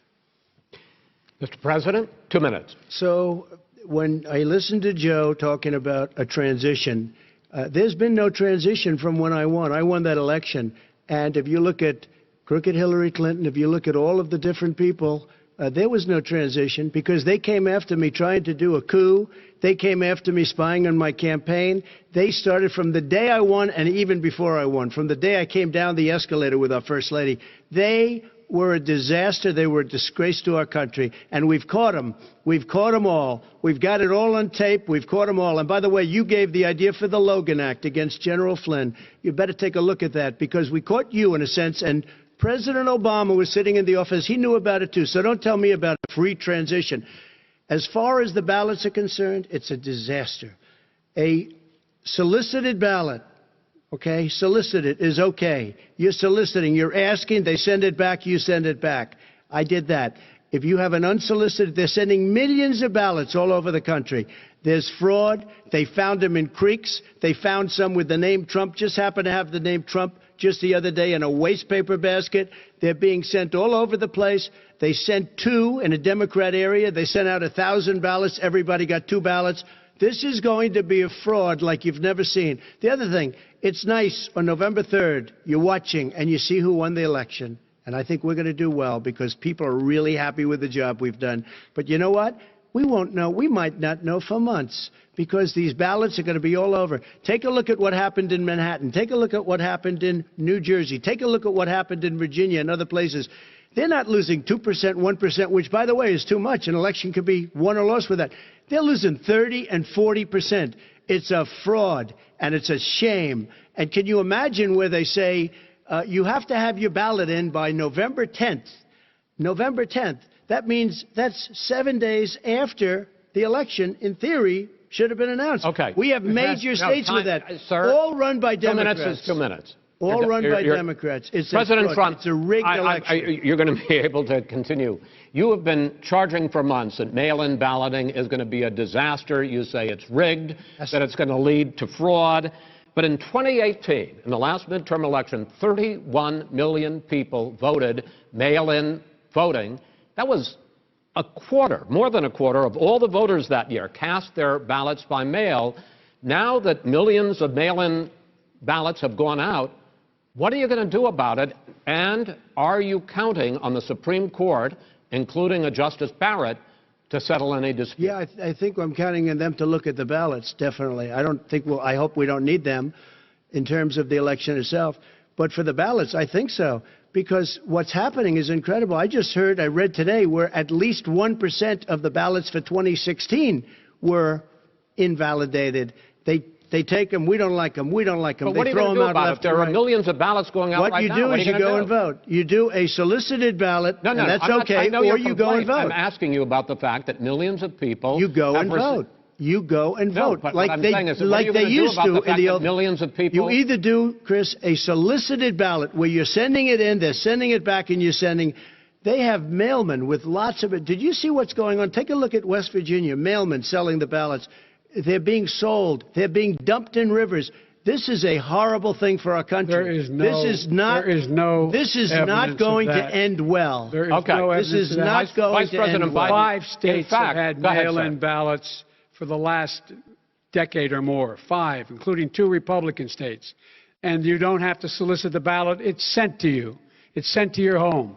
What they're saying is that it has to be a postmark by election day. If it doesn't get in till the 7th, 8th, 9th, it still should be counted. He's just afraid of counting the votes because you're wrong. You're wrong. I want to continue with you on this, Vice President Biden. Chris, he's so wrong when he makes a statement like that. Excuse me, Vice President Biden. The biggest problem, in fact, over the years with mail-in voting has not been fraud historically. It has been that sizable numbers, sometimes hundreds of thousands of ballots are thrown out because they have not been properly filled out, or there is some other irregularity, or they missed the deadline. So the question I have is, are you concerned that the Supreme Court, with a Justice Barrett, will settle any dispute? I'm concerned that any court would settle this because here's the deal. When you get a ballot and you fill it out, you're supposed to have an affidavit. If you didn't know, you have someone say that this is me. You should be able to, if in fact you can verify that's you before the ballot is thrown out, that's sufficient to be able to count the ballot because someone made a mistake and not dotting the correct I. Who they voted for, testify, say who they voted for, say it's you. That is totally legitimate.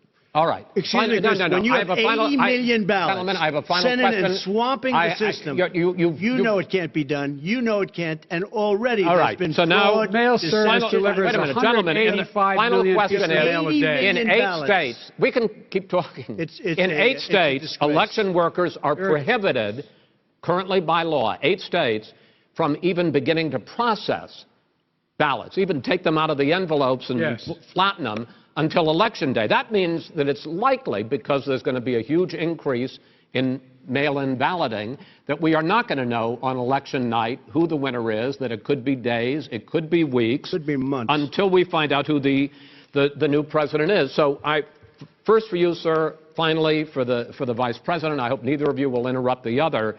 Will you urge your supporters to stay calm during this extended period, not to engage in any civil unrest, and will you pledge tonight that you will not declare victory until the election has been independently certified? President Trump, you go first. I'm urging my supporters to go into the polls and watch very carefully, because that's what has to happen. I am urging them to do it. As you know, today there was a big problem. In Philadelphia, they went in to watch. They're called poll watchers, a very safe, very nice thing. They were thrown out. They weren't allowed to watch. You know why? Because bad things happen in Philadelphia, bad things. And I am urging my people. I hope it's going to be a fair election. If it's a fair election, I am 100% on board. But if I see tens of thousands of ballots being manipulated, I can't go along with that. And I'll tell you what, from a common sense, does that mean you're going to tell your people to take to the street? It means you have a fraudulent election. You're sending out 80 million ballots. They're not equipped to. These people aren't equipped to handle it. Number one. Number two, they cheat. They cheat. Hey, they found ballots in a waste paper basket 3 days ago, and they all had the name military ballots. They were military. They all had the name Trump on them. Vice President you think Biden, that's good? Vice President Biden, final question for you. Will you urge your supporters to stay calm while the vote is counted, and will you pledge not to declare victory until the election is independently certified? Yes, and here's the deal. We count the ballots, as you pointed out. Some of these ballots in some states can't even be opened until Election Day. And if there's thousands of ballots, it's going to take time to do it. And by the way, our military, they've been voting by ballots since the end of the Civil War, in effect. And that's what's going to happen. Why is it for them somehow not fraudulent? It's the same process. It's honest. No one has established at all that there is fraud related to mail-in ballots, that somehow it's a fraudulent process. It's already been established. Take a look at Carolyn Maloney's race. You had an opportunity to respond. Look at Carolyn Maloney. Go ahead. They have no idea what happened. Vice President Biden, go ahead. He has no idea what he's talking about. Here's the deal. The fact is, I will accept it, and he will too. You know why? Because once the winner is declared, after all the ballots are counted, all the votes are counted, that'll be the end of it. That'll be the end of it. And if it's me, in fact, fine. If it's not me, I'll support the outcome. And I'll be a president not just for the Democrats. I'll be a president for Democrats and Republicans. And this guy, I want to see an honest ballot count. Gentlemen, you say that's the end of it? This is the end of this debate? Honest ballot count. We're going to leave it there. To be continued as in more debates as we go on. President Trump, Vice President Biden, it's been an interesting hour and a half. I want to thank you both for participating in the first of 3 debates that you have agreed to engage in. We want to thank Case Western Reserve University and the Cleveland Clinic for hosting this event. The next debate, sponsored by the Commission on Presidential Debates, will be 1 week from tomorrow, October 7th, at the University of Utah in Salt Lake City. The 2 vice presidential nominees, Vice President Mike Pence and Senator Kamala Harris, will debate at 9 p.m. Eastern that night. We hope you watch. Until then, thank you and good night.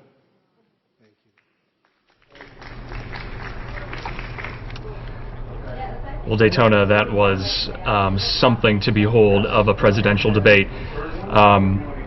Donald Trump, Joe Biden, toe-to-toe, no holds barred, interrupting each other almost constantly. Poor Chris Wallace, who had to jump in there so often. Covered a lot of topics, but this was something the American voter has not really seen before. Lots of personal attacks, something that we have predicted. Most of the debate experts predicted that there was going to be a lot of back and forth between Joe Biden and President Trump, and at certain points it seemed difficult for Chris Wallace to kind of hone that in. But exciting. That's right, Daytona. Definitely Fox News Sunday's Chris Wallace had a very difficult time trying to rein in President Trump, give Vice President Joe Biden enough time. So this is really interesting. Anyway, we want to get reaction now from reporters in Cleveland. Fox News multimedia reporter and Biden campaign embed Madeline Rivera has been following Joe Biden for the last year and a half. And we want to go to her right now and just get her thoughts on if Joe Biden, what the Biden campaign is saying. But let's go to her right now. 1 second.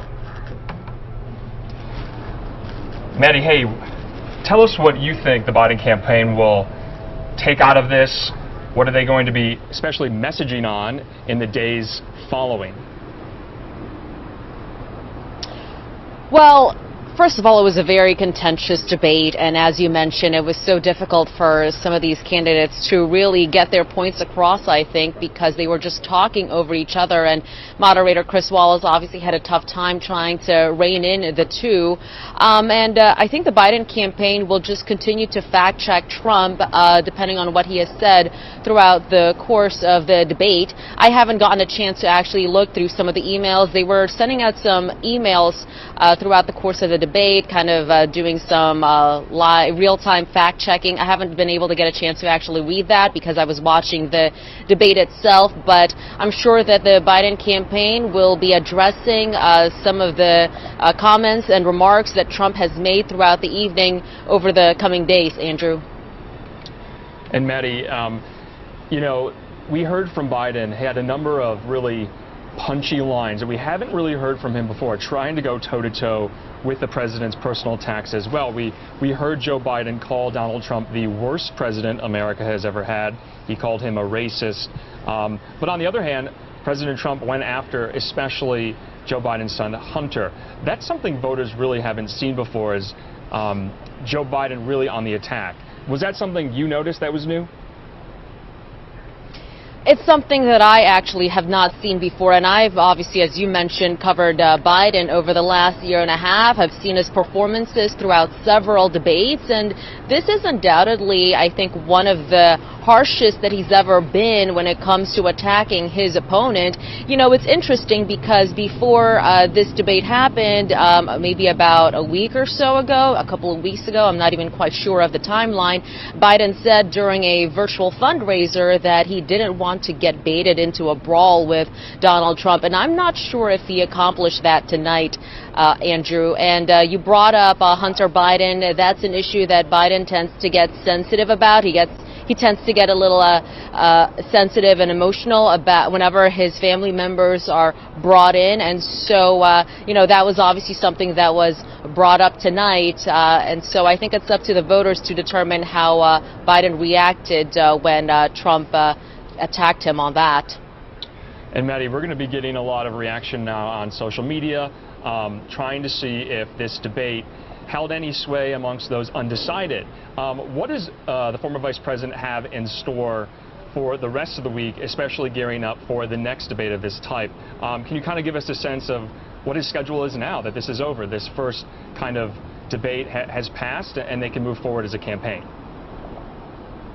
Well, I think Biden will continue taking his case to the American people. Tomorrow, he will embark on a train tour across Ohio and western Pennsylvania. So he's just going to hit the road, continuing on the campaign trail, because, again, you know, there's about a little more than 30 days to go before Election Day. There's a lot at stake. But it's interesting because there was actually a Monmouth poll that showed only about 13% of voters. I actually want to bring that poll up because I want to make sure I got the numbers right. But there was a Monmouth poll that said 13% of registered voters say the debate is very or somewhat likely to help them decide who to support. So that's not a large number at all, Andrew. So, again, we'll just have to see. And Maddie, just to kind of keep this going, I mean, we have time. This is on the stream. This is digital. But you brought up a good point, though. Joe Biden directly addressed the American family, the American voter. Kind of go over some of the main points that struck out to you during this debate.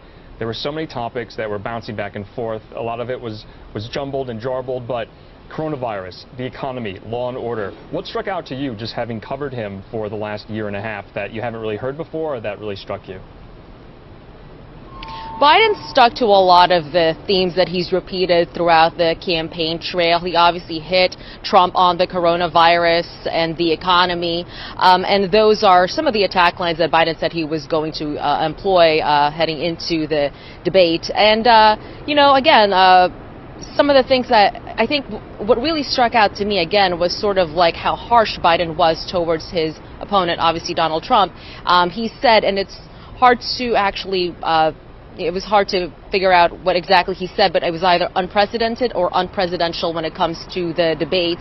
So, you know, that was something that he brought up about the debates. And so, you know, again, I think it was just a little bit of what he said he would always do on the debate stage, which is to make the case about Trump's record and why he shouldn't be reelected. And I thought it was interesting that throughout the course of the evening, he kept looking to the camera and talking directly to the camera, again, driving home that point that he's going to make the case to the American people, Andrew.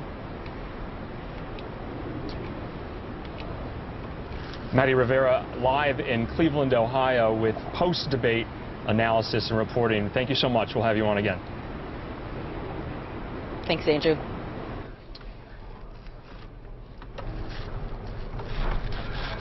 So Daytona, you know, we want to just discuss it and bring up we want to bring up some live pictures as well of the debate. Yeah, it's still venue. a busy scene over there in Cleveland. In fact, we saw protesters out there near the debate stage, which was kind of interesting, but everyone kind of shuffling out right now.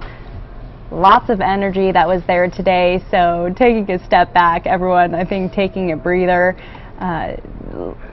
Let's take this other shot. It looks like we have the motorcade that is leaving the debate stage right now. That's either probably Biden or Trump exiting. That looks like the beast there, with President Trump in tow, leaving the debate venue, heading back to Washington tonight. And like Maddie Rivera was saying in Cleveland, this was a lot of pointed attacks, obviously coming from Donald Trump, but also from Biden. He called the president a clown, a loser, the worst president America has ever had. He called the president a racist. Voters were not seeing that side of Joe Biden in a while, and you know, President Trump never missed a moment to get in there, interrupt, and try to stake his case and make his case of really hammering Biden on a number of talking points we've heard from rallies in the last 2 weeks. We've heard it from China, the economy, going after his son Hunter Biden. So nothing was off the table. Everything was discussed, and they were really trying. The moderator, Chris Wallace, was really trying to get a hold and bring it back, to get that allotted time and to have a conversation. It just really didn't happen. Yeah, you know, Andrew, we actually clipped some highlights here on NewsNOW from Fox, which we're going to play out for you. Just a couple things that we thought really stood out during the debate. Obviously, the entire debate, we saw all you guys tuning in, and it was all pretty lively, but let's play this first one. We mentioned fighting words, and this one got a little bit feisty. The Republicans won't meet with the Senate. And he sits in his golf course, and well, I mean, literally, think about it. You probably play more than I do, Joe. What about this question of reopenings? He won't even meet with them. The Republicans won't meet with the Senate. And he sits in his golf course, and well, I mean, literally, think about it. You probably play more than I do, Joe. What about this question of reopenings? He won't even meet with them. Okay, so that was a play out. Obviously, daggers thrown about golf. You know, when you got two presidents in there who love playing their golf, it's going to go for it. And we're going to keep kind of bouncing back to these live shots, too, because that's what we do here on NewsNOW from Fox. Again, just heavy traffic leaving the venue. That's right. NewsNOW from Fox carries live events uninterrupted, as you just saw with the first presidential debate. It's about almost 8 o'clock here at where we are in Phoenix, Arizona. A little after, well, almost 11 o'clock on the East Coast. We want to play another good soundbite for you. Probably this one right here. You heard, like I said before, Joe Biden call President Trump a racist to his face. Let's listen to that again. Go back to the core values of this country. They were teaching people that our country is a horrible place, it's a racist place, and they were teaching people to hate our country. And I'm not going to allow that to happen. Vice President Biden? Nobody's doing that. He's the racist. You just don't know. Here's the deal. I know a lot more about this. Let him finish. The fact is that there is racial insensitivity. People have to be made aware of what other people feel like. We have to go back to the core values. So there you have it right there. the R word being thrown out between the two candidates. That's right, Daytona. Joe Biden had seemed to always be on the defense, with Donald Trump kind of hammering in there each time he could get. And Chris Wallace, like I said, was having a really difficult time also trying to wrangle in both of them. But like you said, they each, especially on the coronavirus, went at each other. Donald Trump on how he handled it, Vice President Joe Biden on how he would have handled it if he was president at the time.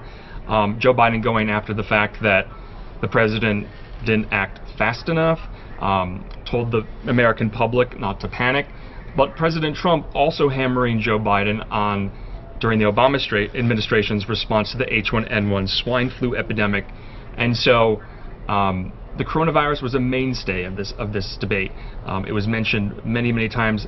Also Obamacare and the Affordable Care Act, and how you saw Chris Wallace hammer President Trump on, he's been in office almost 4 years. There has been no repeal and replace of Obamacare with a plan to replace it. President Trump hammering Joe Biden on how Obamacare is flawed. But what were some of the things, Daytona, that you saw and that struck out to you?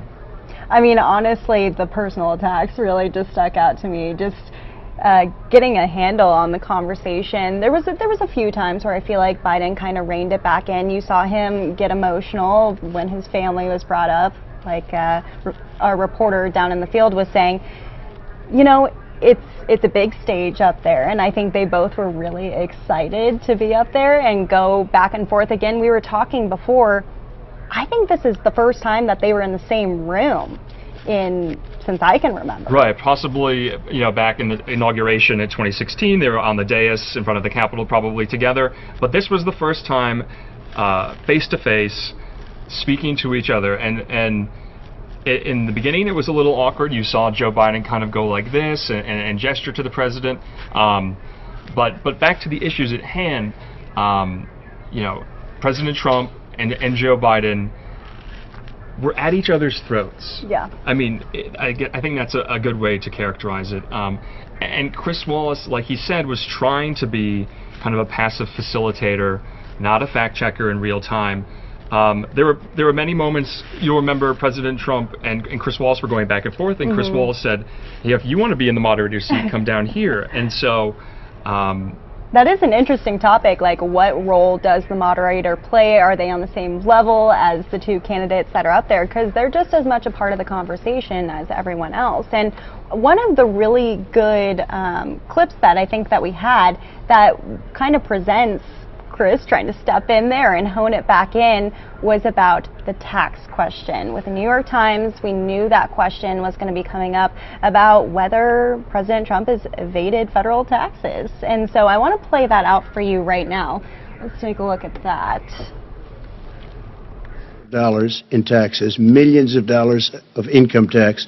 And let me just tell you, there was a story in one of the papers. I paid $38 million 1 year. I paid $27 million. Show us your tax returns. I went, you'll see it as soon as it's finished. You'll see it. If you want to go to the Board of Elections.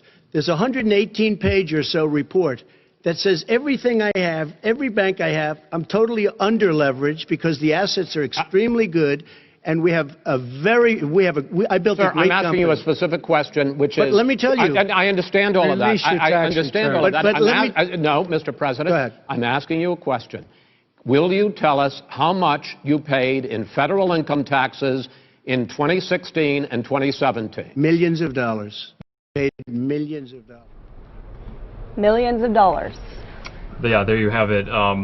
Obviously, the New York Times says otherwise. They were reporting that President Trump in the last 2016 and 2017 only paid $750 in each of those years in federal taxes, like Chris Wallace suggested. But in the president's own words, he said he paid millions of dollars in taxes. And Daytona, you'll remember in the Biden campaign earlier before the debate this morning, both Jill Biden and Joe and his running mate Senator Harris and her husband Doug released their 2019 tax returns as well, kind of as a setup to this debate. Yep, and Kamala Harris too, which I actually didn't see her in the audience out there, so I wonder where she is right now. We saw VP Mike Pence. He was in Pennsylvania kind of rallying up some momentum out there. Of course, Pennsylvania, kind of a battleground state. So, yeah, lots to take in. Yeah, and let's kind of go back to the coronavirus for just 1 minute.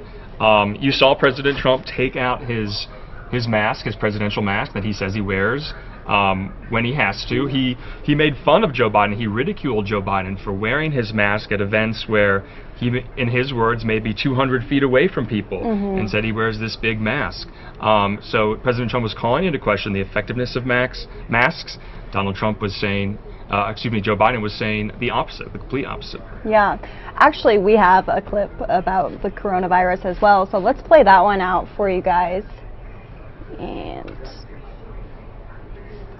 for a moment, what he's telling you, in light of all the lies he's told you about the whole issue relating to COVID, he still hasn't even acknowledged that he knew this was happening, knew how dangerous it was going to be back in February, and he didn't even tell you. He's on record as saying it. He panicked, or he just looked at the stock market. One of the two, because guess what? A lot of people died, and a lot more are going to die unless he gets a lot smarter, a lot quicker. Mr. President? Did you believe? So we got it right there, obviously addressing the coronavirus, one of the biggest topics, definitely something that people around the country, voters around the country, are really listening to, because this thing isn't going away anytime soon, and people want someone in office who is going to take drastic steps to kind of move forward, bring the economy back, bring businesses back, all safely. That's right, and just to switch gears topic-wise, one of the main topics was the violence in cities across the country. You saw moderator Chris Wallace challenge both Vice President Biden and President Donald Trump to denounce violence on both their flanks, on the left wing and the right wing. Joe Biden said he denounces it. President Trump said yes, but he also said he wants them to stop but be on standby. I didn't really follow what that meant. But that's what you were kind of seeing. He hasn't really been put to the test with, there has been this left-wing violence, Antifa, rioting. Joe Biden has said he denounces that. He says he does not want to abolish police departments. He does not want to defund the police. President Trump got in there. Right. But Chris Wallace said, President Trump, do you denounce violence on your side of the political flank? Yes, and Biden referring to community policing as the future of policing for him, which a lot of people, when you hear the term defund the police, it doesn't always mean what people think it means. He wants to incorporate, some community policing in there for specific events like mental health issues, domestic violence, stuff like that. So he obviously brought that up as well. And Antifa, too, President Trump addressed that, which is something that we've been hearing in press conferences from the FBI director, saying that Antifa is an ideology. That's right.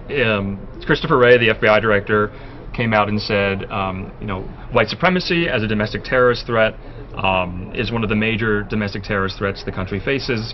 Joe Biden also taking to task President Trump by saying, because President Trump we've heard it in his rallies many, many times, Joe Biden would get rid of the suburbs. Antifa is coming for the suburbs. Joe Biden quipped back, he wouldn't know a suburb if he took a wrong turn. So a lot of these, witticisms, clever strategic comebacks on both sides. Yeah, and Breonna Taylor was a subject that they talked about, a topic that they talked about. So I'm going to bring up that bite for us, too, and see if we can play that. There's systemic injustice in this country, in education and work and in law enforcement and the way in which it's enforced. But look, the vast majority of police officers are good, decent, honorable men and women. They risk their lives every day to take care of us. But there are some bad apples. And when they occur, when they find them, they have to be sorted out. They have to be held accountable. They have to be held accountable. So again, just kind of rehashing the policing, positions that each of them have. They're very different, but you can hear him right there addressing the situation that yes, there might be some police officers out there that are, quote, bad apples. So. That's right. And just to bring up kind of a last issue on our coverage here that we want to touch on that happened in the debate, the last question from Chris Wallace was posed to both Donald Trump and Joe Biden. Will you accept the results of the debate, or I'm sorry, of the election, and will you tell your supporters to be patient, to be calm, if ballots need to be counted days, weeks past November 3rd? You heard from Joe Biden. He said, I will accept it if it's me, if it's him. President Trump kind of taking a different tone. He said, you know, with these mail-in ballots, he cannot trust them. He said they're going to cheat. He said it's not going to be fair with these mail-in ballots. So very, very different tones from both of the candidates on that issue. This is something that we won't know until it actually comes to fruition, when the election does finally occur. And we got 2 more debates left, including, you know, vice presidential debate. That's right. October 7th is the next debate, but it's among the vice presidential candidates, Vice President Mike Pence and Senator Kamala Harris. That's on October 7th. We'll bring you that live in its entirety. And the next debate between President Trump and Joe Biden, which, if it's anything like the first, will be just as entertaining, will be October 15th out of Miami, Florida. But we want to thank everyone for watching our coverage today. News Now from Fox. I'm Andrew Kraft. Daytona Everett. And we're going to bring up more live events in the next hour for you. Thanks for watching. We'll leave you with one last live shot of the debate stage right there in Ohio.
Alrighty, so we want to tune in to a Breonna Taylor conference that was happening earlier today that we brought to you full in its entirety on News Now from Fox. Definitely still a very timely topic. Let's listen in.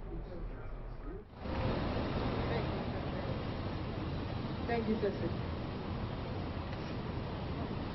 God of our weary years, God of our silent tears, thou who hast brought us thus far on the way, thou who hast by thy might led us into the light, keep us forever in the path we pray, lest our feet stray from places, my God, where we led thee, lest our hearts, drunk with the wine of the world, we forget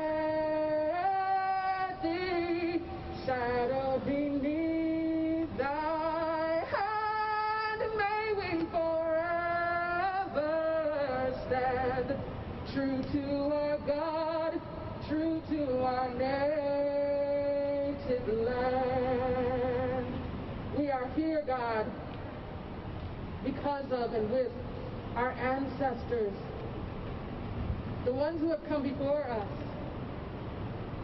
It is through their slaughtered blood that we travel. We come as the daughters of Sir Turner Truth and Harriet Tubman. We come as the daughters of Ida B. Wells, of Audre Lorde, of Toni Morrison, of Maya Angelou. We come as the daughters who have again and again had to explain to this world, to this society, to our nation, that we are essential, that our lives matter. We will together exclaim the names of those who have come before us. We are the daughters of Dolores Nelson. We are the daughters of Dolores Nelson. Shirley Chisholm. We are the daughters of Sada Shakur. Alicia. Rosa Parks. God. We are tired, and yet we find no rest. May we find space to rejuvenate ourselves, even in the midst of battle, in a world that tells us that our lives do not matter, that our heartbeat does not matter, that Black women do not matter. May we find our sacred rest and claim it more essential, more sacred than drywall. May we remember the women who came before us, who have been taken from us, Tatiana, Sandra, Nina Pop, and yes, Breonna. And may we find our rest because they could not. May we, on the other side of that rest, continue to walk in their steps and fight for this justice that is so deserving for this very specific Black female life. We ask that we be able to do this, God, as we hold you in our very breath, as you are present with us. And it is in your matchless and holy name we pray. Amen. Amen.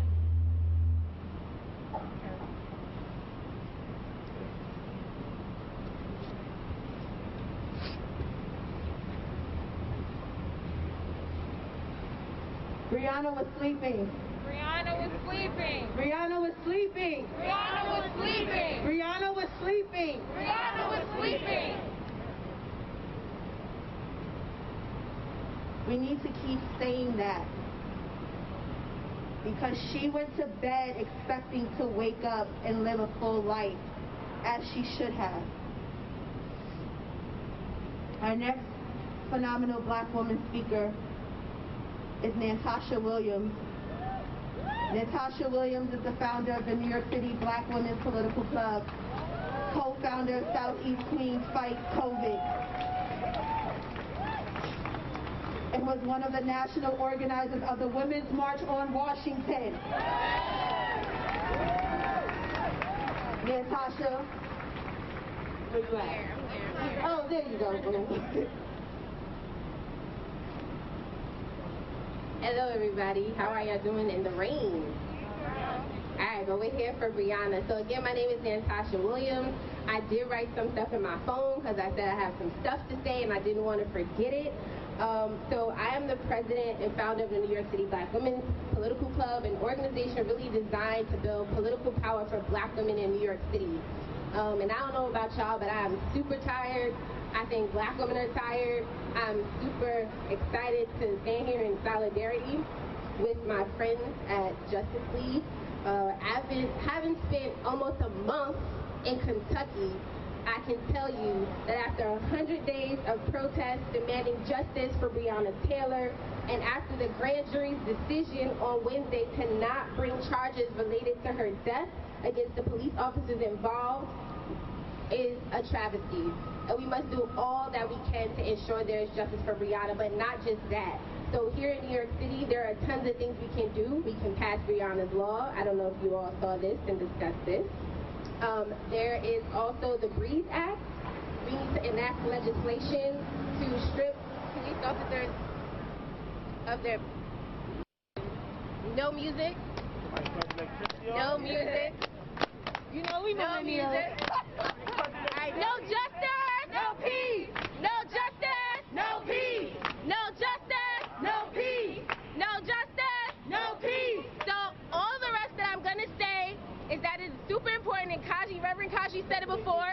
We need to arrest the cops, prosecute them, continue to release these records. Oh, get it. Hey, yo, they turned off the electricity in the park. Somebody just did that. Just point that out. Really? Yes, that's a fact. The whole system is off. They can't stop us. They can't stop us. Go ahead. Yeah, they can't stop us. I mean, I don't really have anything else to say. I just want to make sure that we're continuing to uplift Breonna's legacy, and here in New York City, that we're doing all that we can to ensure black women all across the nation don't have that same thing happen to them. So thank you.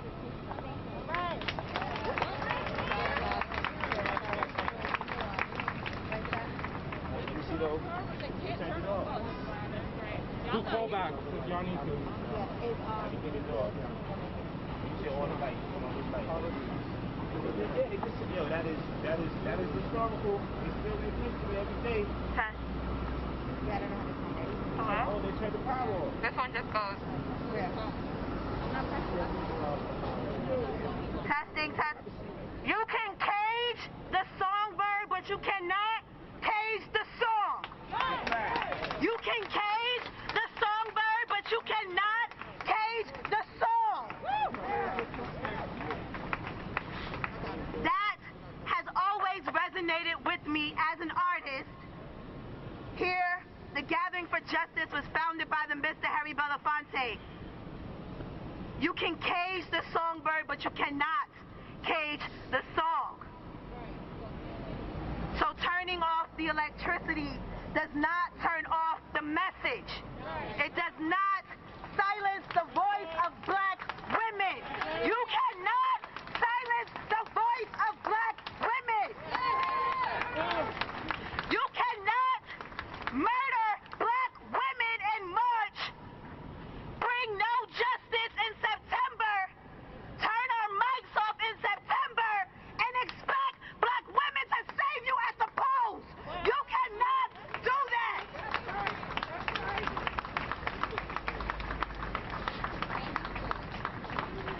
So now, is this what you want to see? Because I can give all the smoke that's thrown at me.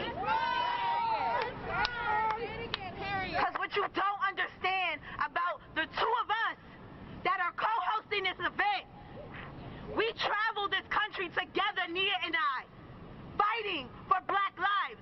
We were shot in Rochester with pepper bullets. Nothing you throw at us, I can't handle. I stand here as the granddaughter of a former Black Panther. My Nana is still a freedom fighter with the National Action Network. I stand here sharing the same birthday as Nat Turner. You cannot silence me.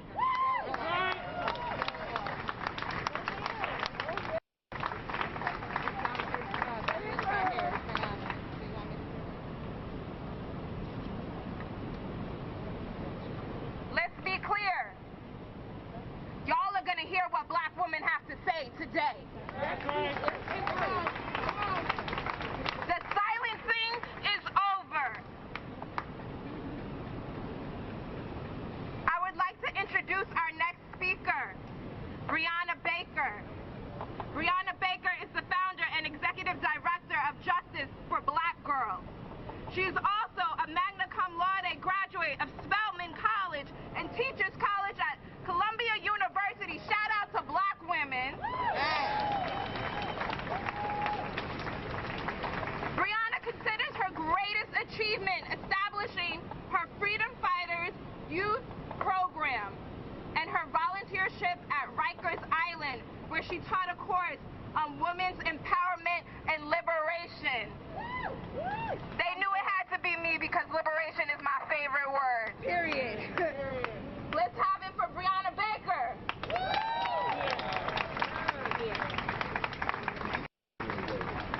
It's an honor and it's a privilege to be here today. Whew, I'm feeling real heavy.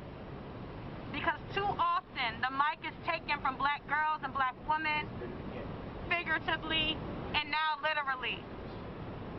The fact is that justice for Breonna Taylor is impossible because Breonna should be here today. The fact that the verdict was ever necessary means justice is not possible. See, justice for black girls is not just about mourning us when we die.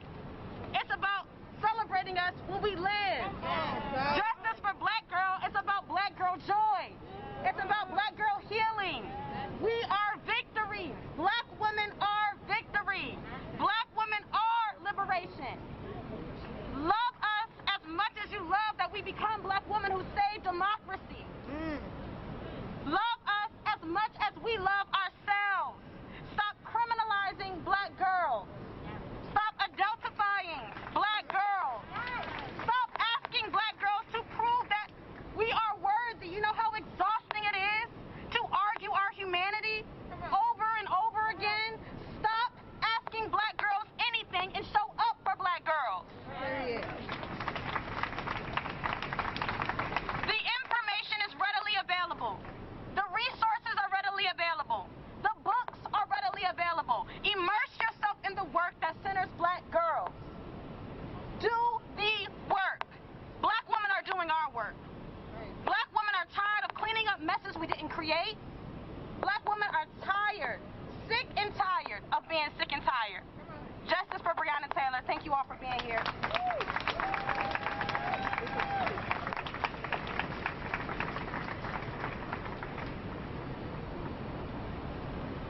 I stand here today as the daughter of immigrants, of black immigrants, of which are most likely to be detained by ICE, who are facing mass hysterectomies. We know that black women have been experimented on throughout this globe. I also come from a Grenadian family that knows too well about a revolution. So I do mean to see liberation for black folks here in this country and across this globe. I need you to repeat after me. Love black women. Love black women. Respect black women. Respect black women. Protect black women. Protect black women. Our next speaker is Erica Ford. Come on, come through. The name speaks for itself. That's right. That's right. Erica. Oh, see? Go, sis. Yeah, I am a black woman. That's my bio. Period. Period. So let's say it. I am. When I say I am, you say a black woman. I am. No. That's not the way we speak. That's not the way we speak. I am a black woman. I am a black woman. I am a black woman. So this morning, when I was on my way here, I really didn't want to come. And I didn't want to come because I was tired. I was tired of having to struggle as a black woman to breathe. Literally. We gotta wear these masks and struggle to breathe every day of our life. And then we go outside and our children are being killed in the streets. Then we stay inside and we are being killed in our homes. We remember Eleanor Bumpers. Come on. And we know that these no-knock warrants happen in the black and brown community every single day. And they don't happen because there's more crime. It happens because of the poverty and oppression that we face in our community. And so when we talk about a general strike, we are talking about gaining the resources that we put into this country. We are talking about when you look at Donald Trump and his taxes, the economic country, to build this country, to sustain this country. We are not begging for justice. We fund our oppression. And understand, when I say, yo, these masks is driving me crazy. But there's too many people out here, coronavirus is on the rise. So I'm not taking it off. But when we talk about funding, when I say we are funding our oppression, it is because our tax dollars pay the racists to shoot us down in the street.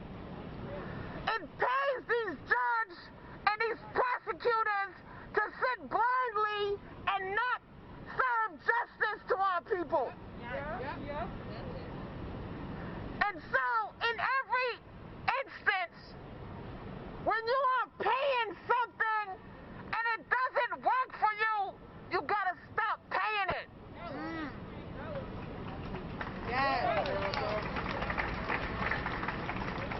And so we need to stop paying this system to kill our people. We need to stop. We need to stop paying this system to kill, incarcerate, miseducate, and having us living in a community where although we pay the most, we get the least. And so, I want to say two things. I really don't care if my life matters to you.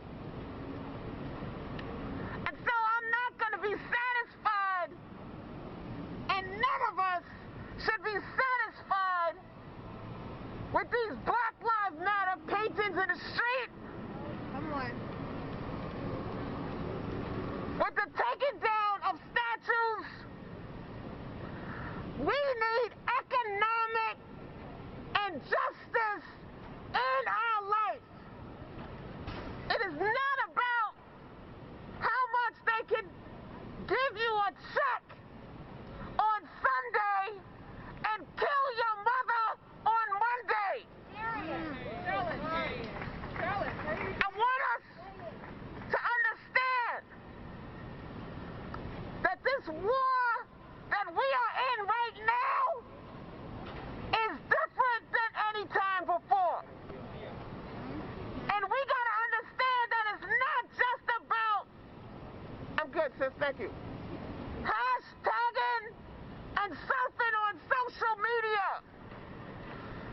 We gotta stay in the streets, but we need to stay in the streets by taking our money out of this racist, oppressive system that is stopping us from breathing. And so every day, I need you to find something else to stop spending your money on.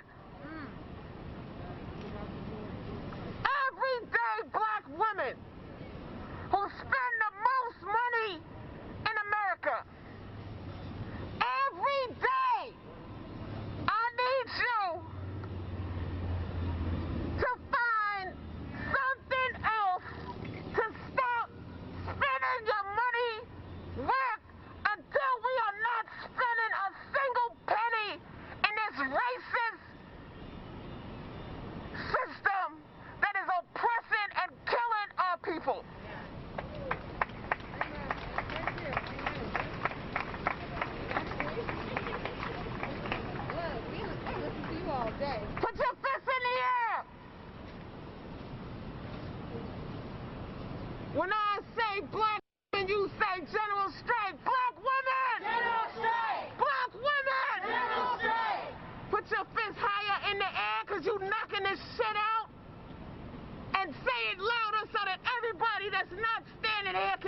leadership platform for Next Gen Girls.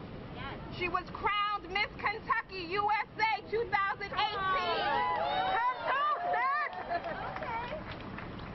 Becoming becoming only the third black woman to co-founded to represent the state as part of Miss Universe organization. She recently co-founded The Collective, a grassroots organization in Louisville responsible for the March on Frankfurt 2020 in response to the murder of Breonna Taylor. Please welcome Brea Tilford.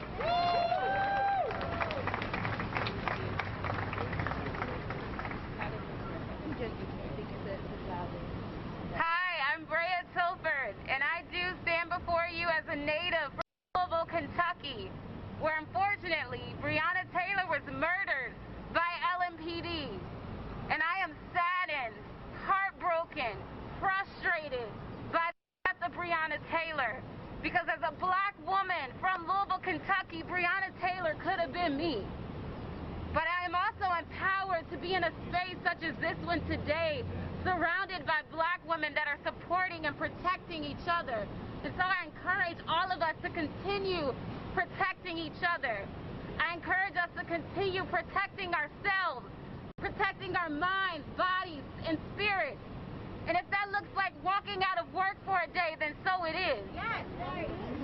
I encourage you to take care of yourself, because when we take care of ourselves, it's an inward change that manifests outward. You stand a little taller. You speak a little louder. You organize differently. You strategize differently. And so I am encouraged today to see all of you.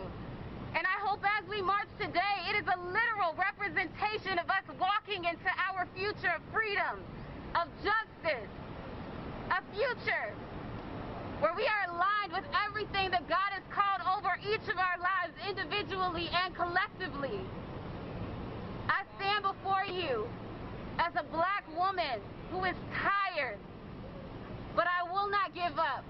And I will spend every day of my life fighting for every black girl and woman who looks like me.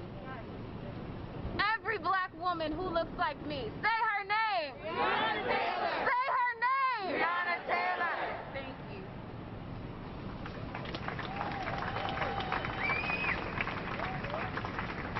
I know that the black women know this, but let me just tell you something for the non-black women out there. When black women call each other, we show up. When black women call each other, we show up. I'm saying that is exactly, literally what we do. So whatever narrative that has been out there about black women, I'm here to tell you, when black women call each other, we show up.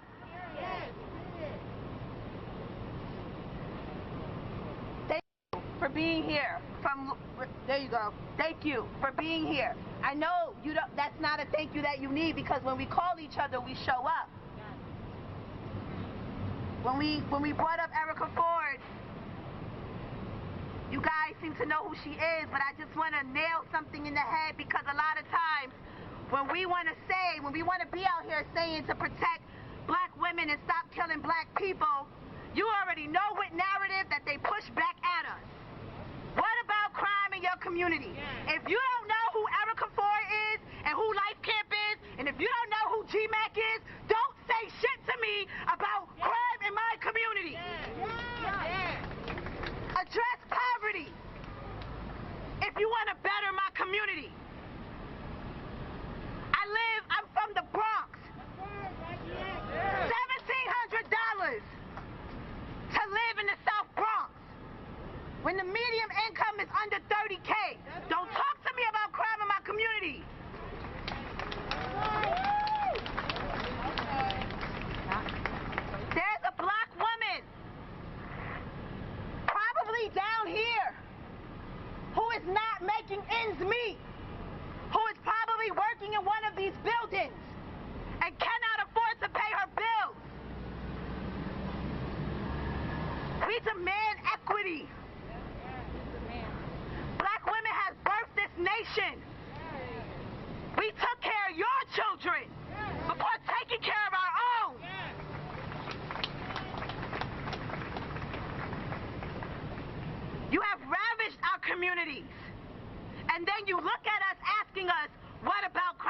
community. That's not the narrative that we are speaking to. If you're not addressing poverty, then you really ain't trying to have a conversation. If you don't believe that we deserve reparations, you really ain't trying to have this conversation. Because let's be clear, reparations is not a handout. It is justice. It is repair. You stole labor and did not pay for it. You owe us, cut that check. We are here for Breonna Taylor, but there are Breonna Taylors across this nation. Deborah Danner comes to mind from the Bronx. NYPD murdered Deborah Danner, knowing that she had a mental health issue. That whole community knew Deborah Danner had a mental health condition. They were called to help. She is not with us today. She lost her life. Black women are physically, emotionally, mentally tired. And you will continue to hear our voice until we get equity, justice, and liberation. I'm gonna move on. Yep. I'm gonna bring our next speaker. Okay. See, because I take orders from a black woman. My production of it, black women all around me. I take orders from black women. Easy, but no issues. We are at the end of our program for speakers, and we are going to be lining up to march. A short march.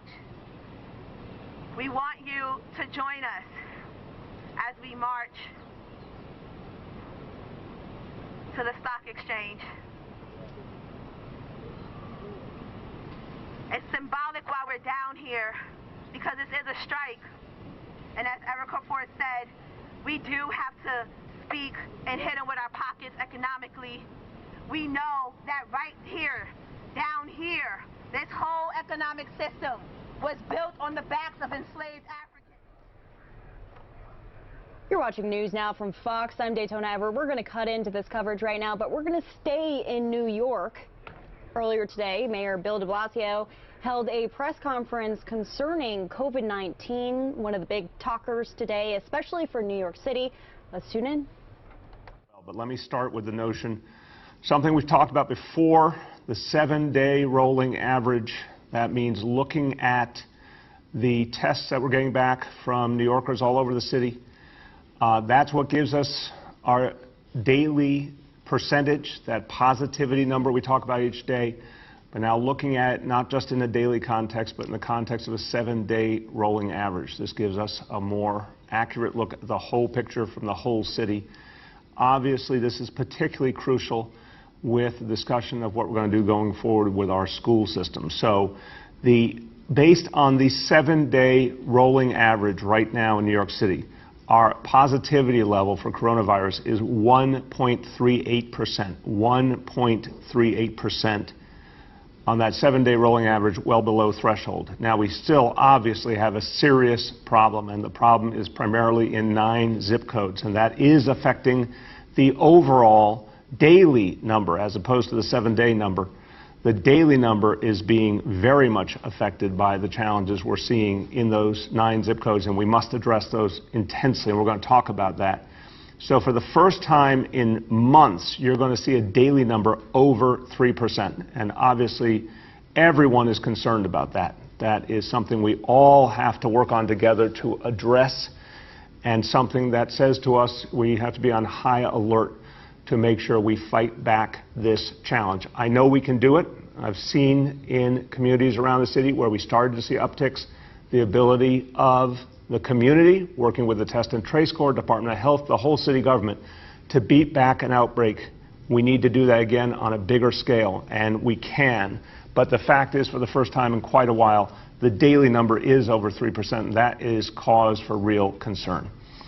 Okay, so we'll talk about what we need to do in those 9 zip codes, but at the same time, we'll talk about the fact that in the rest of the city now, it's important to know there are 146 zip codes in New York City. So in general, what we're seeing in the other 137 zip codes is we're doing well in those, generally speaking. Some areas we have to work on, but the central problem is the 9 zip codes with the particular problem. Okay. This, of course, means, based on the 7-day average, we are moving continually forward with our schools. We'll talk more about the opening today of our elementary schools. But let's now go over the indicators up front with the inclusion of the 7-day rolling average. So, first of all, daily indicator number 1, daily number of people admitted to New York City hospitals for suspected COVID-19. Threshold 200 patients. Today's report is 71 patients. Confirmed positive rate for COVID-19 of 16.4%.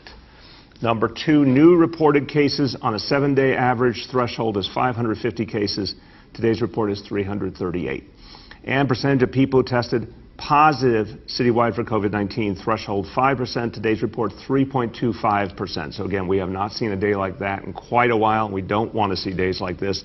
But again, the 7-day rolling average for the whole city, 1.38%. So we'll keep including that number going forward so you can see exactly where it's going. And we're going to do everything possible to push that number even farther down. Okay, now on the problem we're having, as I said, 9 zip codes where we have a problem. Each zip code is different.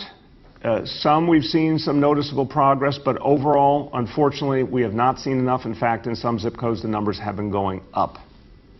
So this is an inflection point. We have to take more action at this point and more serious action, and we will be escalating with each day depending on what we see happening on the ground and the test results we're getting.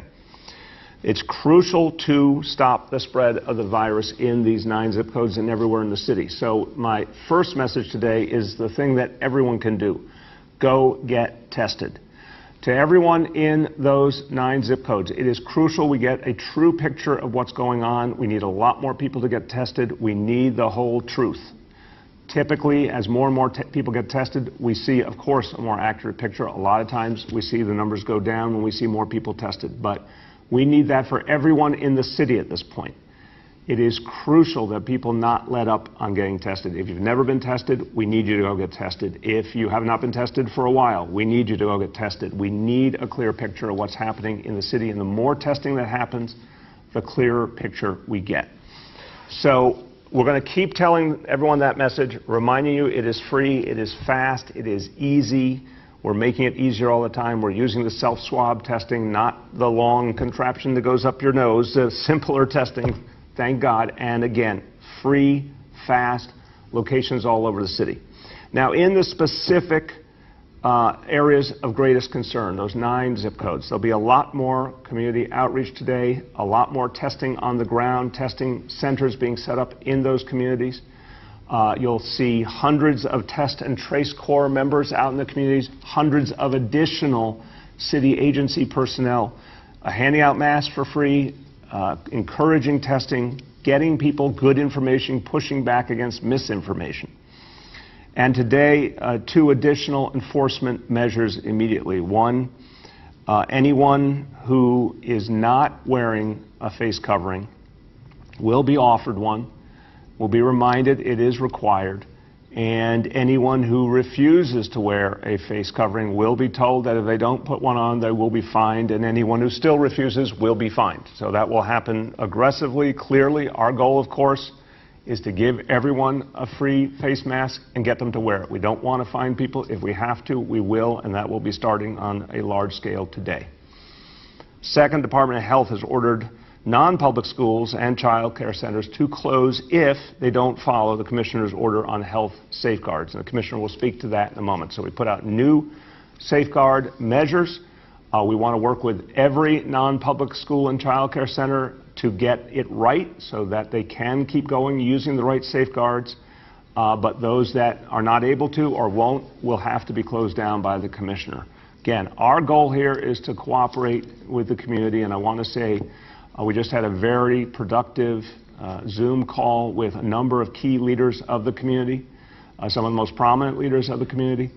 Dr. Katz and I spoke with them to give them the update on the numbers, on the enforcement measures.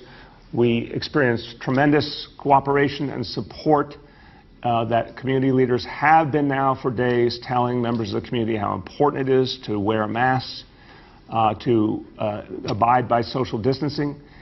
Even in synagogues on the holiest day of the year that we just had passed, Yom Kippur, we heard many, many reports of a lot of social distancing, a lot of mask wearing.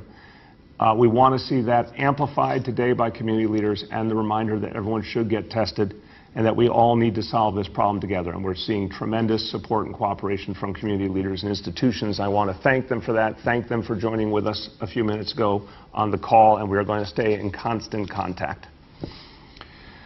So those are the immediate steps. I have to affirm that if we do not see progress quickly, there are additional steps, and the Commissioner has laid this out at the end of the last week. If necessary, we will have to prohibit gatherings, except for very small gatherings. If necessary, we will have to close non-essential businesses. No one wants that to happen if it can be avoided.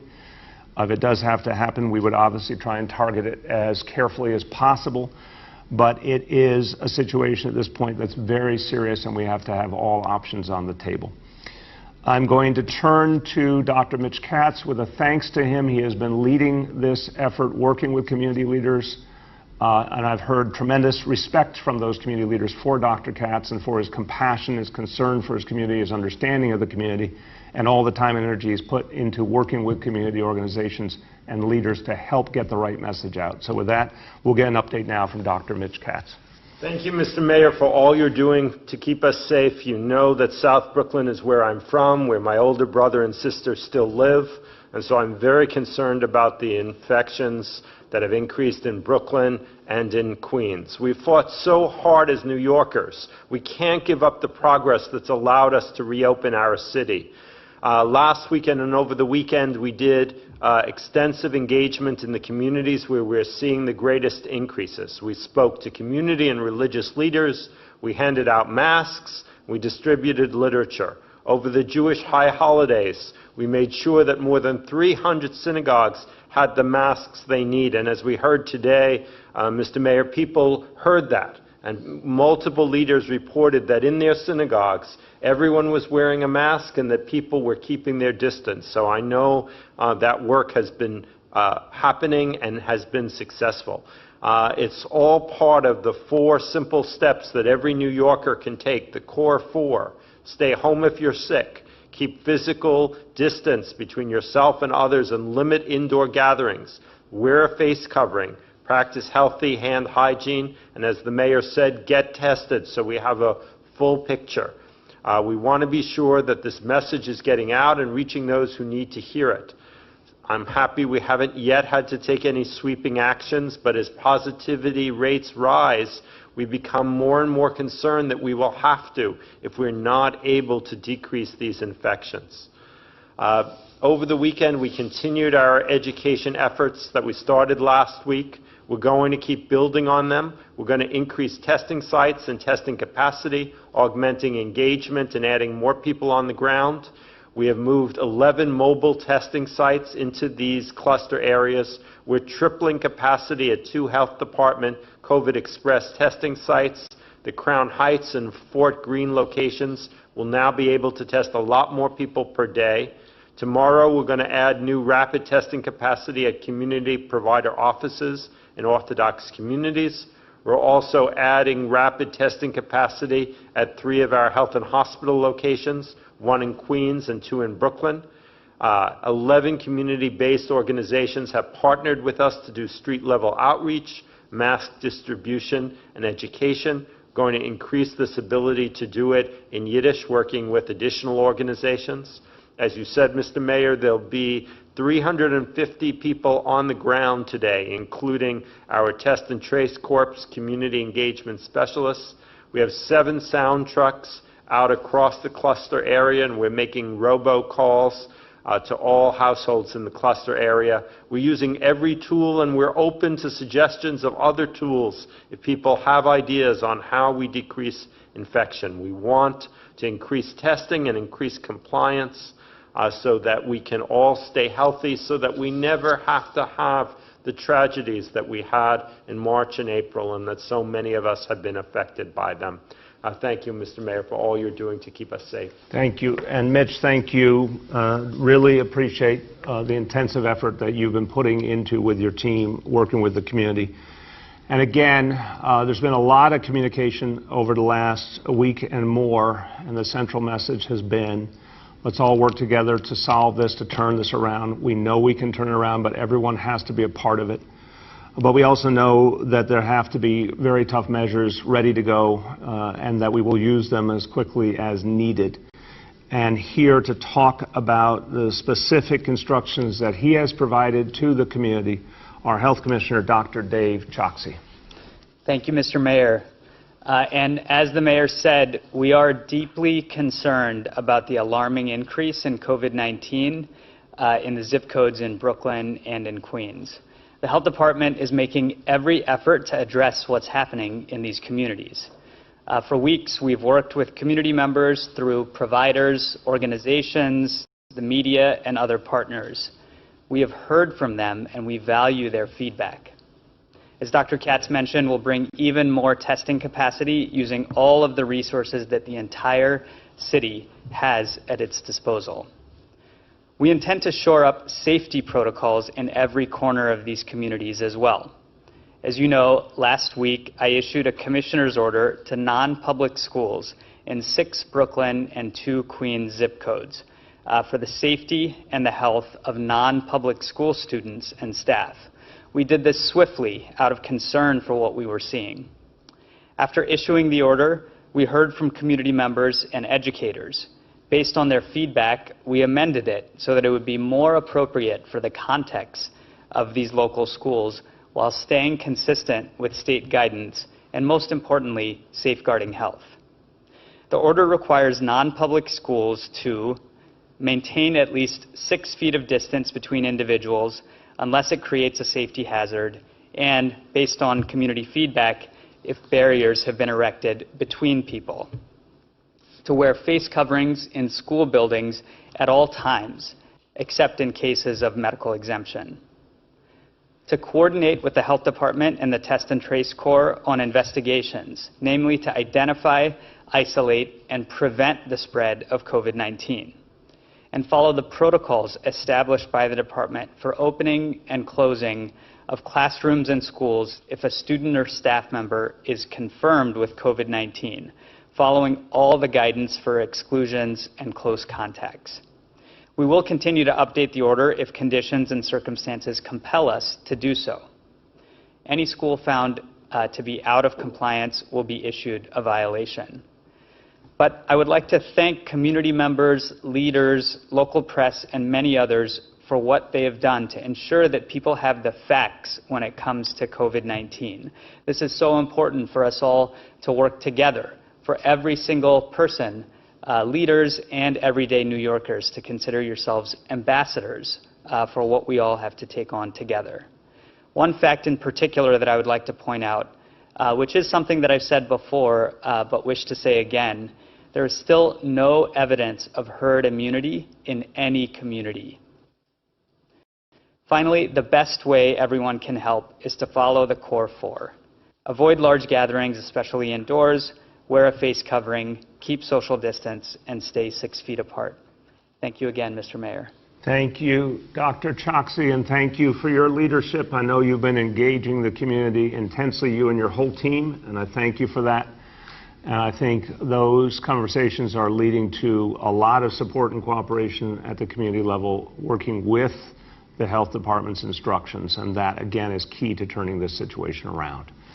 Now, again, we're going to keep talking, as we have now for months, about the focus on health and safety. This is what we need to do to protect our fellow New Yorkers. This is what we need to do to help our city come back from this crisis. And we now experience a challenge. We're going to fight to overcome that challenge. In the meantime, so much continues in this city. And in everything we do, we have to focus on health and safety. So today, Today is a crucial day, again, in the history of the city and the fight against this disease and the effort to bring back our city. Today, the first day of school for elementary school students, kids in K-5 schools, K-8 schools. And you see the image today. Chancellor and I were at the Island School, a tremendous school on the Lower East Side. I want to thank everyone at the Island School. Particular shout out to the principal, Swani Ramos, who did an amazing job watching her organize everyone and greet all the kids, and she knew their names, each one. It was just beautiful to watch. But the energy in the building was palpable. The kids really ready to be back in school. Their parents ready for them to be back. The teachers and the staff ready to have kids back and to support those kids. There's a lot of love in that school. So congratulations to everyone at the Island School. And I think for Richard and I, it was striking and really moving just to see a classroom. Yeah, it didn't look like a typical New York City classroom. In some cases, it was 9 kids, for example, not the full classrooms we're used to, but still a classroom with kids focused on their teachers, learning, and the energy of their teachers that they were picking up on was so positive. So I want to thank everyone at the school, and we are going to continue moving forward because nothing helps a child as much as being in the presence of an educator and other caring adults, and that can only happen in our school buildings. So this coming Thursday, October 1st, we will move forward with middle schools and high schools as well. In the course of this entire week, as many as 500,000 kids could walk through the door of a New York City school. So this is a huge step and one that has been called for and welcomed by so many families. And we're going to do it carefully, and we're going to do it safely. And there's been a tremendous focus on health and safety at the Department of Education, working closely with the Department of Health and all our other partners to get it right for our kids and our families and our educators and our staff. And I want to thank you, Chancellor, to you and your whole team for that effort, that constant focus on health and safety. And obviously, our kids are there to get a good education. And the best education happens in person. But we know because of a blended system, a lot of kids, some of the time will be in person, some will be at home certain days learning online. Other kids, all remote for now. In November, families will have another opportunity to decide if they want to go back to in-person learning. But let's be clear, all of this is unprecedented. All of this is incredibly difficult and complex. Everyone is doing their best. I thank all the administrators, the educators, the staff. Everyone's trying to make it work. And when you get to an actual school, you see tremendous spirit, a willingness to find a way to make it work, a lot of creativity. We've seen tremendous creativity at the school level. And let's be honest, the first days will take some adjustment. There will be a transitional reality. And the first days are not going to be everything we want them to be. It's going to take several weeks with the in-person, with the blended online, with the fully remote. It's going to take time to get them all to the level we want to get them to, because it's an unprecedented and massive endeavor. But I have total faith in our educators that we will get there and be able to provide a great school year for our kids. With that, I want to turn to the Chancellor to give you an update as we all celebrate another step forward in the reopening of New York City public schools. Chancellor. Thank you, Mr. Mayor, and good morning to everyone. It's a pleasure to join you. Everyone on the call here today as we kick off the first day of in-person school for our K-5 and K-8 students. As you recall, last week was the first day of school for everyone, but today was the first day for in-person learning for our K-5 and K-8 students. Mr. Mayor, you and I had the opportunity, as you mentioned this morning, to welcome students and faculty and families at the Island School this morning, and I also want to add my voice to Principal Ramos and her incredible teacher, paraprofessional, food nutrition, custodials, to everyone that welcomed our students. The excitement was unmistakable, and it was such a joyful reopening, something that I experienced last week on the first day of pre-K in Queens and in every other borough across the city. I can't wait to experience